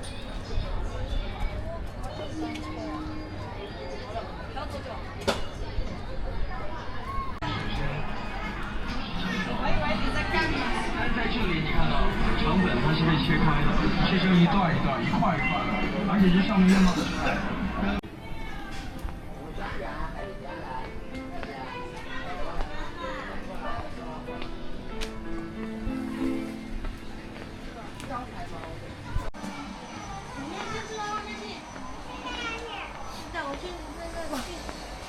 你好。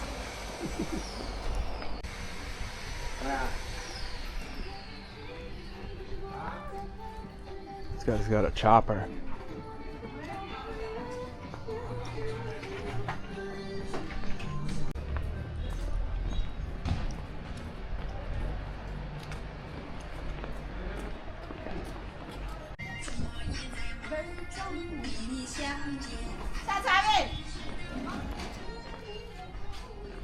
She's singing to her dog.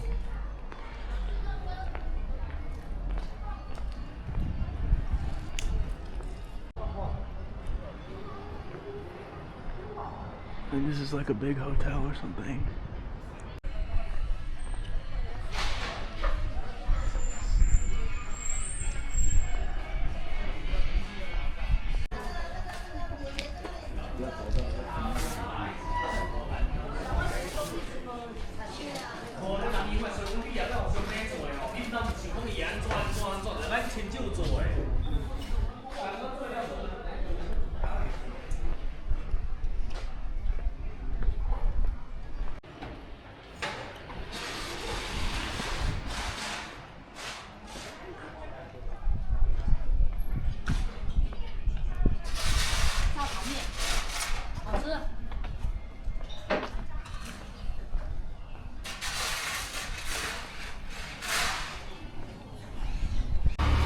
quite a few hotels on that road I just walked by in this area.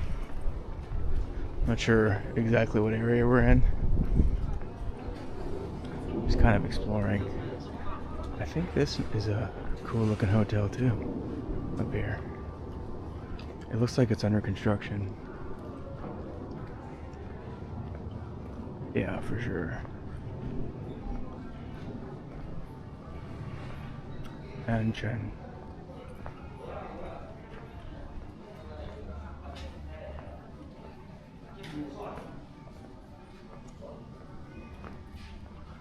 This whole area's got a lot of construction.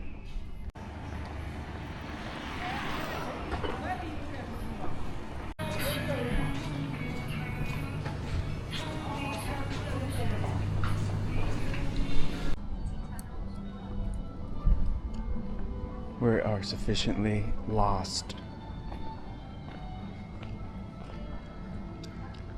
That's a dark alley next to some absolutely enormous building. And there's another dark alley. And here's an alley that's less dark. Let's do that.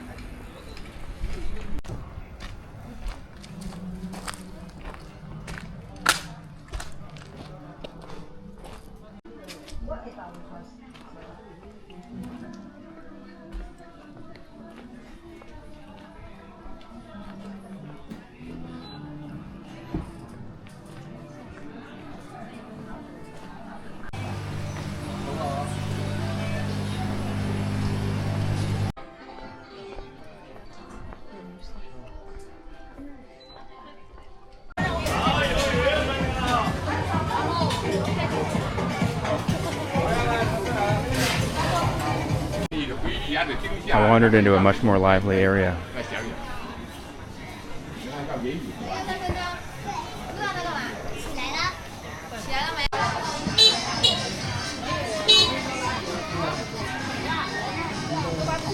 I think I'm gonna walk out of this and get a bike to go ride on that neon path.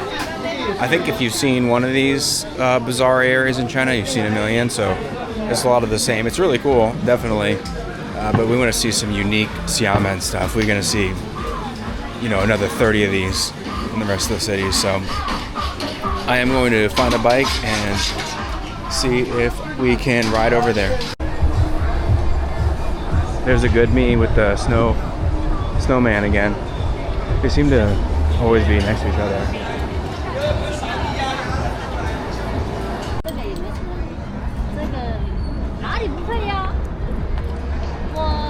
Alright, I found a bike, a Yuyuan bike. So now I am going to ride this thing all the way back down where we came from and go to Yanwu Bridge. That's this loop, this neon like extended loop that goes out into the ocean or into that bay and has crazy views of the whole city and those two twin towers. So we're gonna do Yanwu Bridge, ride the bike down there. I guess what we just were in is called Jangbo Jian or something. I'll probably put it in the video earlier, like label it where that was, but it's another crazy market area. They called it a cultural, I forget what the name of it was when I translated it on the sign. Oh, there's a lot of people walking the wrong way this way. Okay. This cluster. Okay, well, I'm going to make my way down there.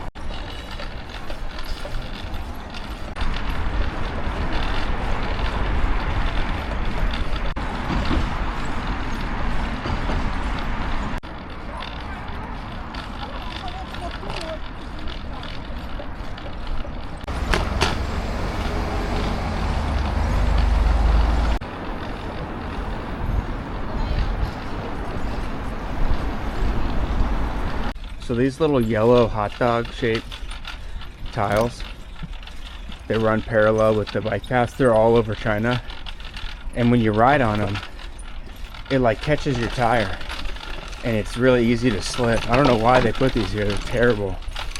But a lot of the times in the right side where the bikes go, because the scooters are to the left that are way faster, the whole right side, bike side, will be these little hot dog tiles, and it's like you have to really keep your hands on the wheel or you'll slip and fall. I don't know why they did that. They're terrible.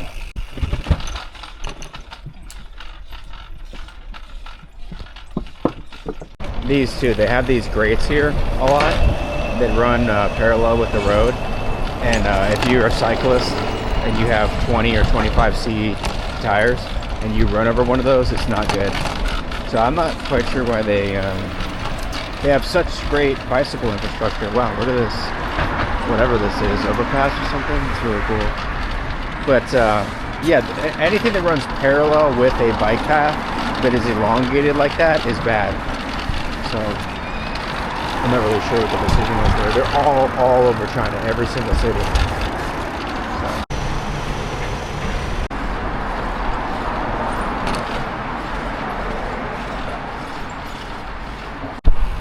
We're getting closer. There's that giant stadium I was talking about earlier. Yeah, here's a small example. So this is just one lane of them, but it's on the bike side. Sometimes there's like the whole half of the bike side of the path will be the hot dog tiles, like this. Okay, this is Yanwu Road, and there's the buildings. So this might just turn into a bridge. Smart this is, but this is either a shoulder or a bike lane, and we're on it. And we're going on this bridge, and there are cars, so it's happening. Look at that.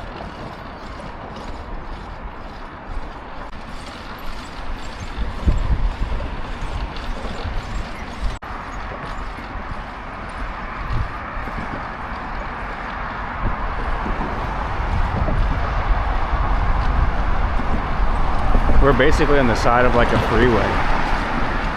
This is not right. It gets narrow and it's the shoulder to a freeway, so we are not gonna go on that.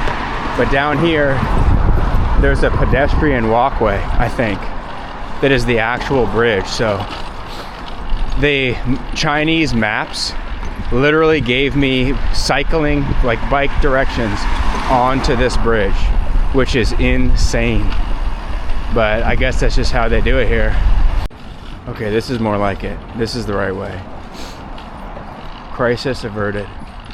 That was a little sketchy, not gonna lie, but it's all good. We're alive. So that's where we just were, I believe. Or the next one over or something. But now we're on this thing. I'm pretty sure you can't take a bike on this. I'm not sure yet. Yeah, you can't take a bike. So we're gonna park this thing and then walk on it. This is another reason why it's cool to ride bikes or walk when you're exploring a new city, because the temple that was awesome that we got to the top of, and this, I just saw that because I was riding a bike around. I said, oh, there's a neon bridge pedestrian loop that goes out into the ocean with views of the city and skyscrapers, and so we went on it. And then just that last place, obviously we've seen a bunch of markets, but look at those towers. I wouldn't have seen that if I wasn't riding a bike around. If I was taking a cab, I just would have whipped by it, never knew it existed.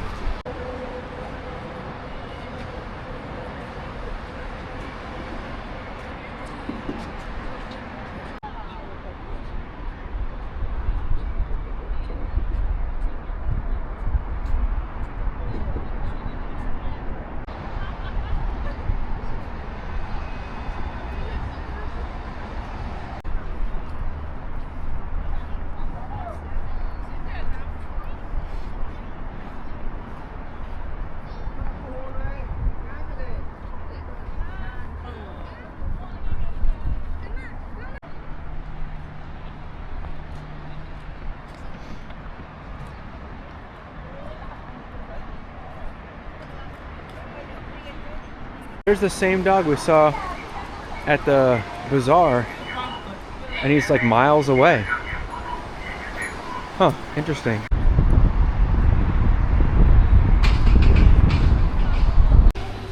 So under these two towers is another upscale mall.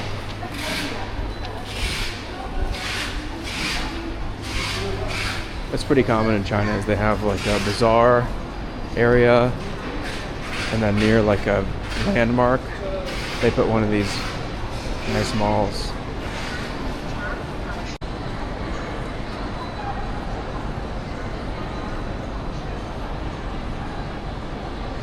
I want to see if they have the fast food fried chicken place in here. I can't remember the name. I keep trying to search it. I asked the AI. I can't find it again, but it was this awesome looking fast food chain that they have in China with fried chicken. But the dough was like wasabi and garlic or something like that.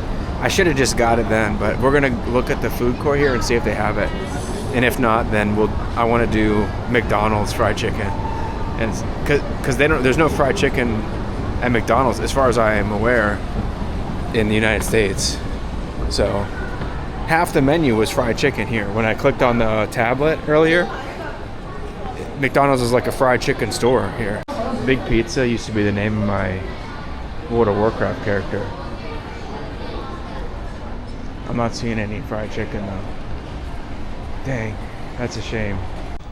It's kind of a little market area over here, next to the two huge towers. We'll check it out.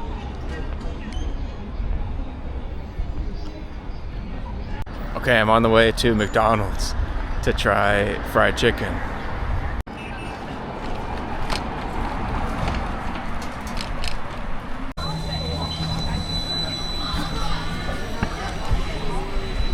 This is that art district, I think, that we were in last night. Chapeau art. Yeah, I'm pretty sure.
That's a Meituan delivery driver right there.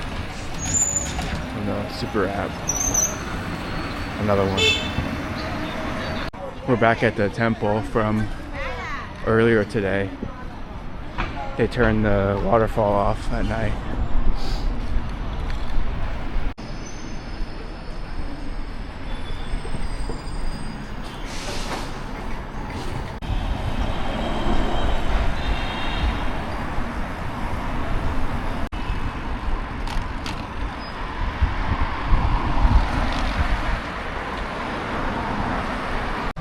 These are even worse than the hot dog ones. These are like super hot dogs. Look how long that is. And it's just the right size to fit a tire in. So it kind of slips you up every time you ride on it. Like right now riding on it, it's like the handlebars are real wobbly. Apparently we're really close. It's called Chinatown branch. So maybe there's a cool little area to check out around it. I'm not sure. It's at this big intersection we saw earlier here. I'm pretty sure we're back on Hongshan Road, but this place is absolutely packed with a ton of people, but I see a McDonald's down there. Yeah, I don't know if you can see it on the camera. There's definitely a McDonald's sign, but the map app was telling me that it might be in the subway station, so I don't know. We're gonna walk down there and see what's up. It definitely looks like a McDonald's, but it says cafe on it. So hopefully it's not just like a coffee. Yeah, damn, it's like a dessert one that only sells like the frosty thing, the McDonald's ice cream. So I think this McDonald's is in the subway station, so we're just gonna go down there. Hopefully it's not like a mini one. That would be so lame. where they don't have all the... I want the fried chicken from McDonald's. That guy's smoking a cigarette down here in the station. Now, I'm pretty sure that's not allowed. I've seen a lot of people smoking cigarettes, but I don't think that you can smoke them in the station like that. I think this might be the spot. So it says China City. And I think the McDonald's might be in here. But they might also have other fast food joints. If there's a McDonald's, they might have like a Chinese fried chicken joint. I don't know, we're gonna check it out. It's another mall. Another mall. So maybe the McDonald's is in here. I gotta say, the difficulty of finding McDonald's in Xiamen, China is extreme. Because we had to go 40 minutes on the bike. And then there was McDonald's that's only ice cream. Which I've never heard of that. You know, I'm not like a McDonald's expert, but how many of those could there be? And then now we're in a mall. So it might be in this mall. I hope so. This mall is like 6 floors and really long. So I don't really know which one the food is on, but I'm just gonna wait until I smell food. The food's usually on the top. So I see some food, I think, up there. It's another McDonald's ice cream thing. No way. This is insane. Oh, that sucks. I found it. It's in the mall. It's just the second McDonald's. So I got some kind of fried chicken thing, but I also want to try like a hamburger. So here's one with 2 hot dogs on it. Is that they don't have that in America, do they? There's no way, right? What does that have? That has like bacon or something? Let's try this. Screw it. Hot dog, hamburger.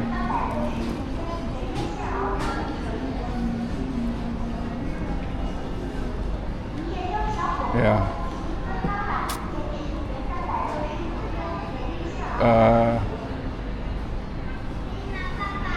I don't know what this means.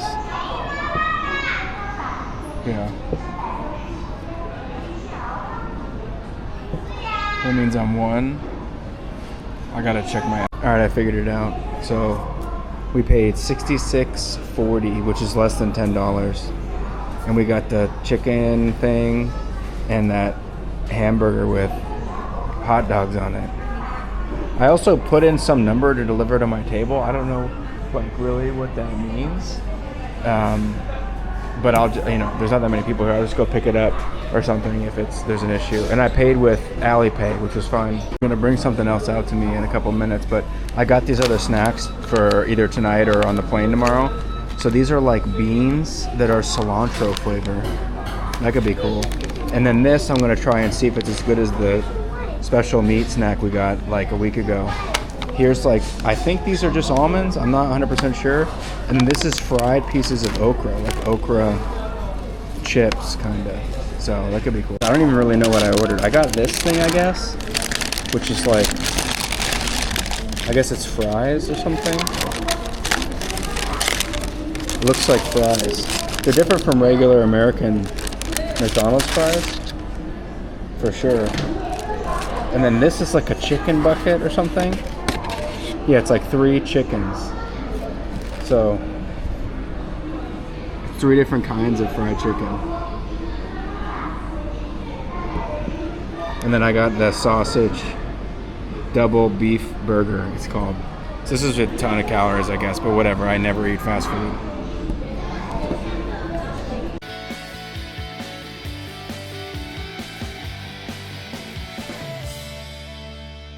Okay, so apparently that was called the Crispy Star Plate.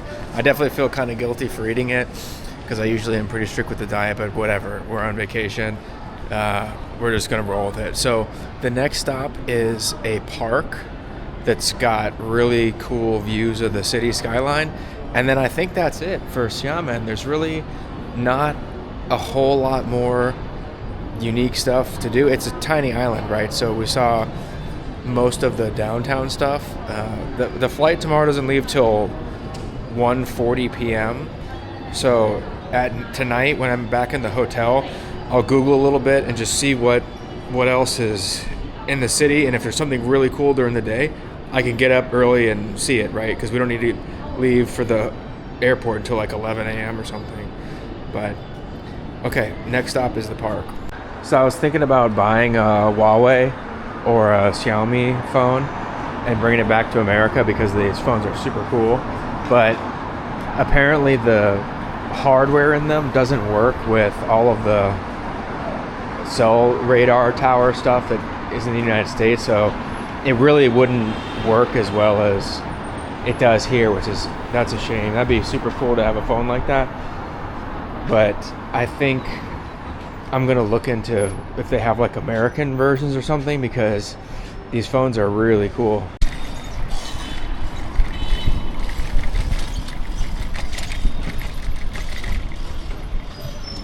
I was trying to ask ChatGPT when I was eating the Mcdonald's about like exactly logistically how are they doing the no crime thing, because there really is no crime. Like you can leave your bag. I left my bag on the train unattended for like 2 hours when I was just like chilling in the hallway filming and doing my Chinese study. 0% chance somebody would steal it. There's no assault. Everybody feels. I was wondering, like, okay, how are they doing that? Are they?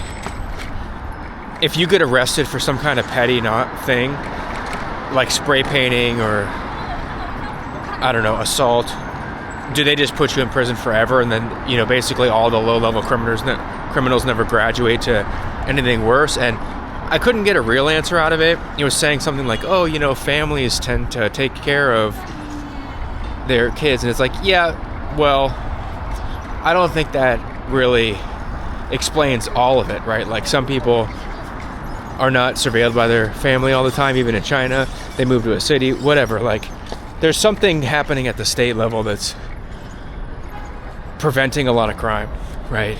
And maybe it's the threat of actually being punished. Maybe it is that everything is connected. So like if you are guilty of a low-level crime, the non-criminal punishment, like maybe you can't use Meituan or something like that. This guy's gonna do something stupid. I'm not exactly sure how, but they have a system here that is working. Like there is no crime. I didn't know that cities could be this safe. I knew that China had a police state and they cracked down on a lot of stuff, but I wasn't aware that it was even possible to have cities that are this big that are this safe. It's insane. And even the behavior on the metro, like the guy on the train next to me in the high-speed rail train was playing his stuff out loud, and there were people talking on speakerphone, but on the metro, it's dead quiet. And everybody's respectful, and it's clean, and it moves so that older ladies can sit down. And if you ever took the train in Chicago, if you've taken like the red line, right, and you get on at State Street or something, like you're in danger depending on the time of the day. It's not safe for you to take it. Like if you even the blue line, if you take the blue line from O'Hare all the way to downtown, like something is going to happen. Somebody's going to smoke a cigarette, some weird person's going to approach you, there's going to be an incident. Like you're lucky if you get off the train on a 35 to 40 minute ride without feeling like you could become the victim of a crime. And here, there's zero chance. Zero. Somebody might sneeze next to you, that's the worst thing that's gonna happen. So, I really wanna look up what they're doing exactly. Like, I have a feeling it has to do with just, unbelievably harsh punishment. That the Chinese know that if you mess around, you're not going to get some lenient sentence, right? So anyway, I'm jealous of what they have. The level of order that they have here is really impressive.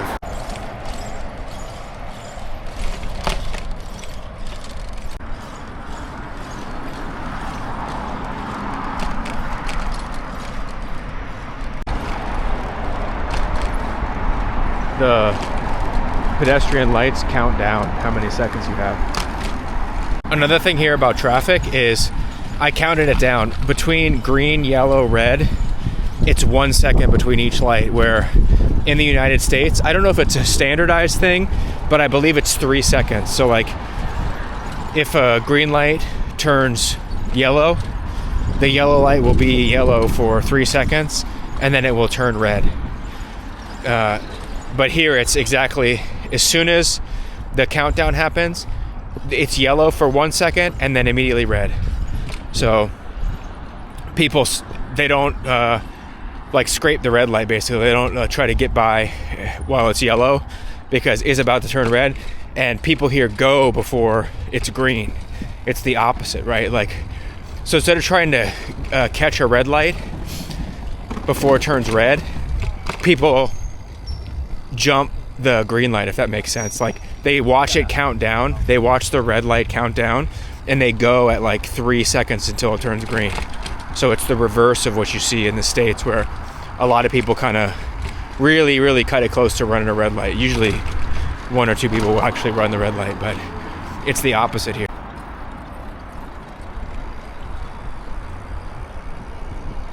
Here, watch, I'll try to catch if they cut this red light early.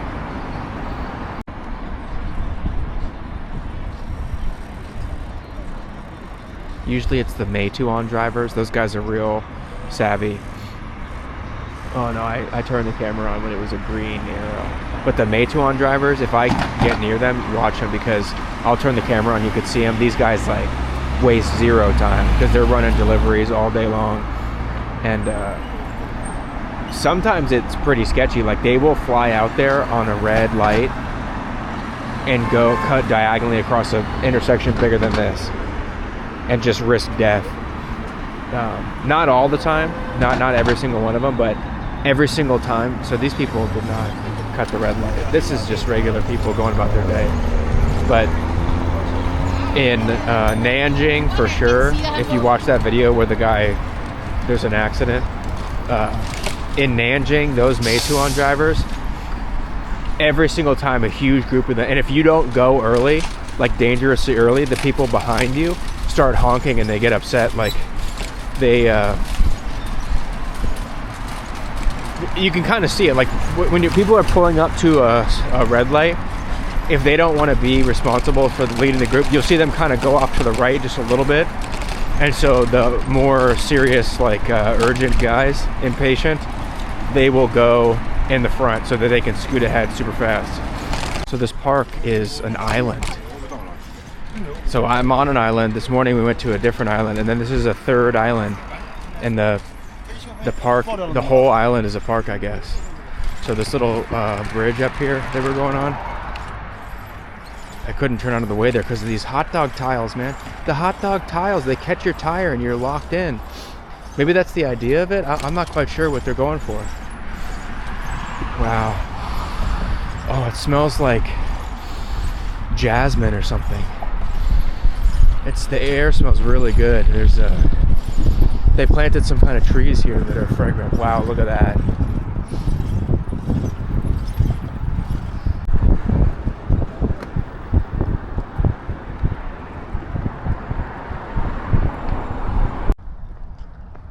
Wow.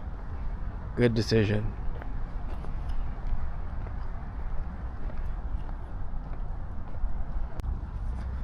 Again, in China, every public park that I've gone to after dark is mostly pitch black. Like, you can see those lights there. That's pretty unusual, actually.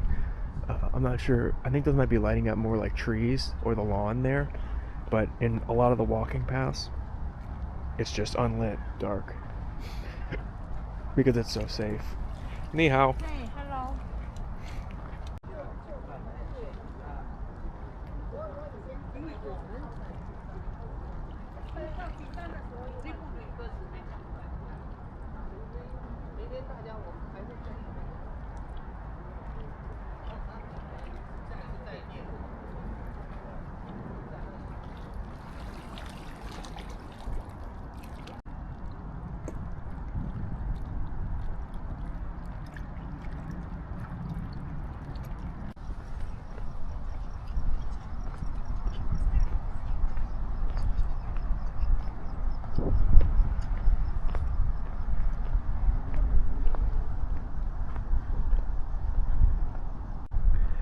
I'm not sure if you can see on the camera, but all on the top hemisphere of that statue are hundreds of birds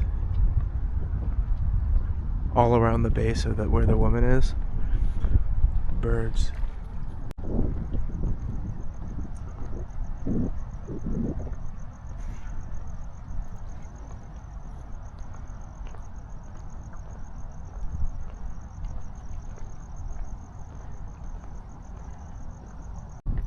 The weather is beautiful. It's like mid 60s probably, and it's kind of breezing out here. There's not a lot of people out. It's about 9:30 p.m. and it's really quiet here. I actually think this is cooler than not the island, but many of the other places I went. I wish I had known about this earlier. It would have been cool to go during the day. But this park is definitely one of the top spots for sure. I mean, the view is incredible. I want to check out the other side of the island park, and see what the view's like there. But this is a really special park. On the other side of the river, before the bridge, there were quite a lot of people jogging. I don't know if this goes all the way around, but this is a really cool jogging path. This is not the best tile, I think, to jog on. This isn't great, but just the location is incredible. I have a feeling that this city during the summer is pretty bad weather-wise. It's December 22nd or something, 21st, and when I was on the Gulangyu Island, it was pretty hot and a little bit humid in December. So I have a feeling that this is, because this is the same latitude as the Florida Keys. So if you've ever been there, the Florida Keys are really like a swamp basically in the summer. So I would guess it's about the same here. It's kind of a cool restaurant up here. I think it's closed, but it's lit up real nice. According to the Chinese map, there's another section of the park, the east section, ahead if we keep walking, so it might be kind of cool.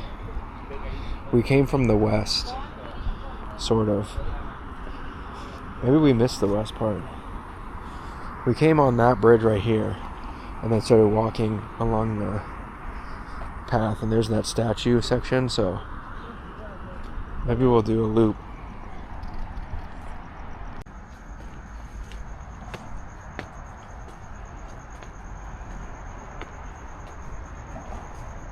That bridge has a median in the center, and you can't walk through it, so I think we go around here, and there's a water path under the bridge. Yeah.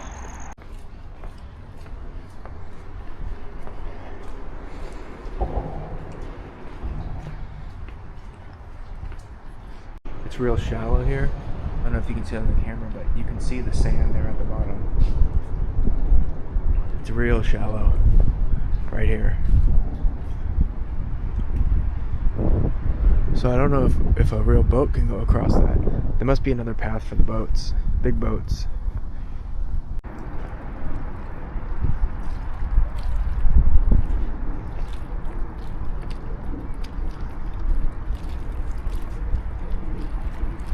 I was talking to my mom earlier on a WeChat phone call, and she was asking me whether my Chinese study has helped me out here. And the honest answer is that for some reading, like on the apps and stuff, yes, it's helped me out. But I'm starting to realize that verbally, it's kind of all or nothing. Like, they're talking full speed for sure. And I think if you're not at like a C1 level with at least listening, then it's the same as not knowing any Chinese, honestly. I still have to use the Google Translate, and they have to talk into it. So once you have to open that up, it's, you basically might as well not know any Chinese at all. So it'll probably take me another 2 years maybe to get to, C1 is arbitrary. That's just like like a measuring stick, just saying, you know, around C1, but you sort of need to know like 10,000 words well and be able to hear them at full speed without subtitles to be able to understand somebody speaking to you. And that's advanced, right? That's like very advanced language. So it's a good reality check, but I kind of thought that coming here would count as supercharging, like be like a boost to my learning. But to be honest with you, I think that I am learning a lot more with dedicated study on YouTube than you know, here listening. So another note, I don't know where I'm going. This is I don't know if this is like part of the park or something. This is like a building, and there's a ramp here that's very dimly lit.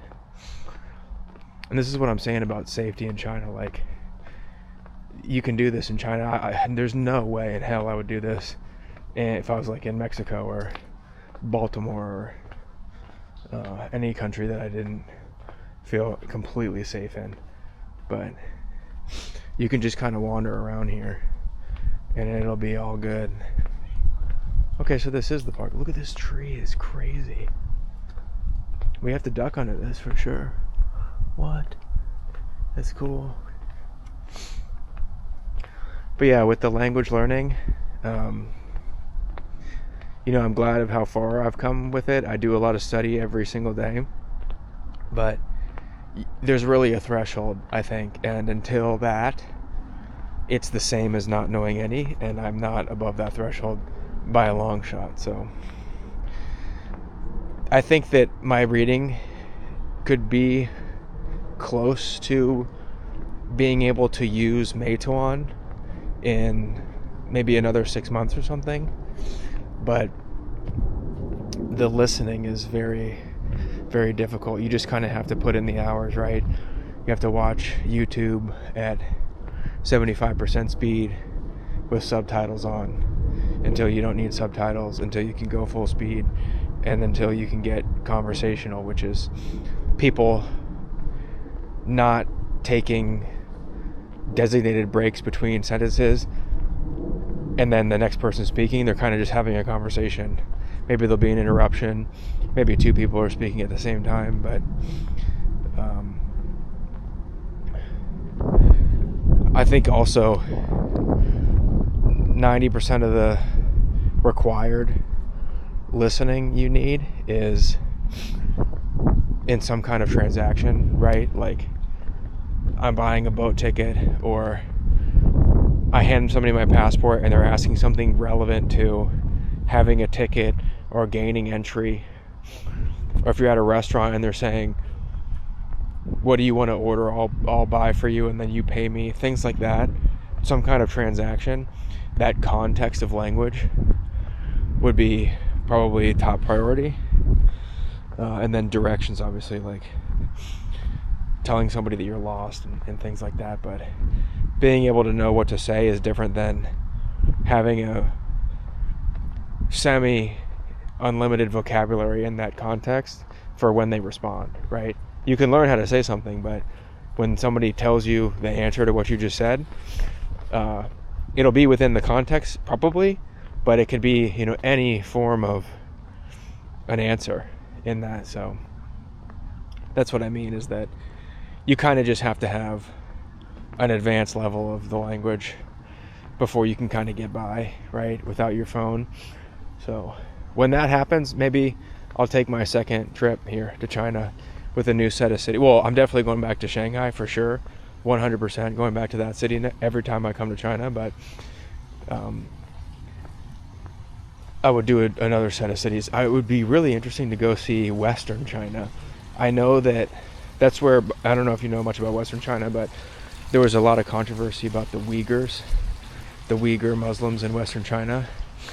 That's where all that's happening. So it's a lot less visited. And the reason I bring that up is because there is a massive, massive, constant military and police presence in those cities.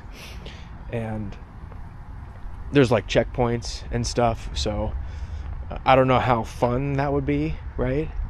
And when I'm talking about the safety, I'm not exactly sure. I'm not guaranteed there that I would be like, I'd be feeling safe wandering into some alley or something, but it would be kind of cool to go check it out. I don't know the logistics around that, or if there's a visa restriction. I would not be surprised if there was a foreign visa restriction to Western China, but that'd be fun to go to. And then obviously something like Harbin, which is it's the coldest, it's not the coldest city in China, but it's the coldest major city. I think it's over 1 million people in the city, but it's like very, very cold Siberia. And then some of the stuff in the south, like Shenzhen, and maybe I don't have a ton of interest in Hong Kong. Maybe I'm just sort of ignorant to Hong Kong. And if I knew more, I'd want to go visit it. But it's not on the top of my priority list of places to go, to be honest. I'd much rather, like, if I had to choose between Hong Kong and a different country, like go check out Tokyo or Seoul, I'd probably go to a different country, right? But some other set of cities would be really fun to go to. It looks like we came out of the east section of the park because I'm probably never going to come back here for the rest of my life. I definitely want to see if we missed something in the western part of the park, so I might go walk back over there and see what was if we had taken a left at the bridge instead of a right, and if there's a different kind of water view, that could be cool. But I'm gonna walk over there.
So it looks like the western part of this park is just like the eastern, so you can't cross over the bridge by the top of it. You have to go under it in the little underpass below the bridge. So I'm gonna walk over there and check it out, and then I think head back to the hotel.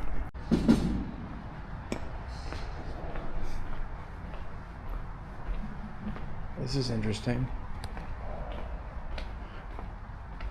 I wonder what these are. They have windows like they're little hotels or something.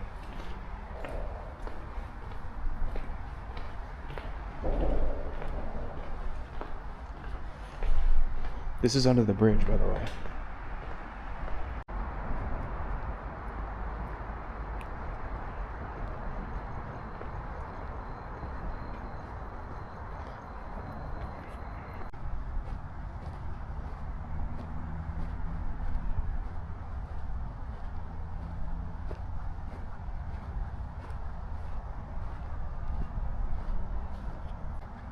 There's a really nice running path here.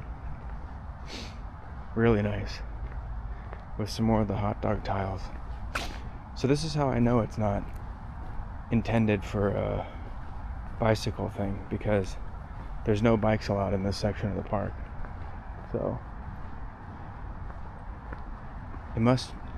it seems utilitarian somehow. Like there's some benefit to this. It's some kind of, I'm not sure. It can't just be purely decorative. Or maybe it is. I don't know.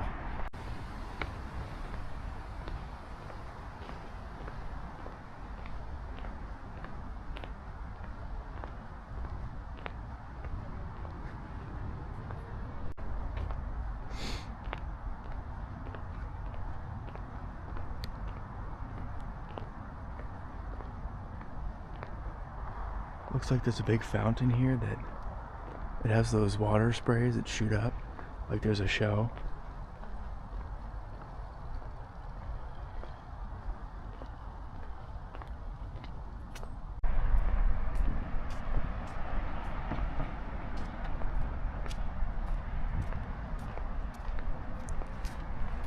Ni hao.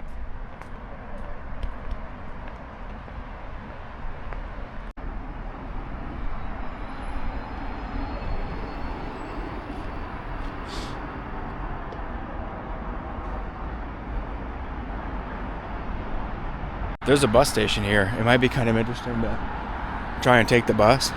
I know that my Alipay will work with it, so it could be fun. It's not that far away. A cab is 15 minutes and the bus is 21 minutes, so I don't know. We've taken a cab, we've taken the metro, we've taken a high-speed rail, we've taken a bus that rides on top of the city. Maybe we'll try the regular bus, and that, I think that'd be all forms of transit, including the bikes and the moped. I'm here at the bus station. There's not really much of a safety here. I've seen some cars driving on this lane. So we have to have either the 25 or the 15. So that's the 87, that's not us.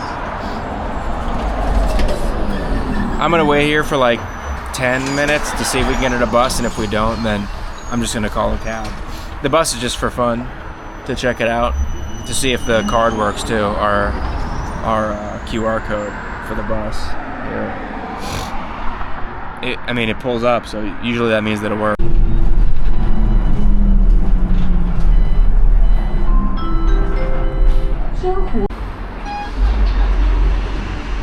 Okay, that was fun. Easy.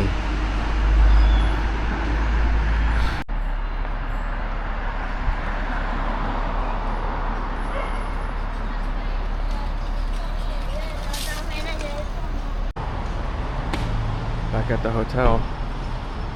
There's a funny dog there. Okay, that's it. It's a long day. It's like 10:45. Tomorrow I am going to the airport to fly to Chengdu, which is one of the places that I'm the most excited to go.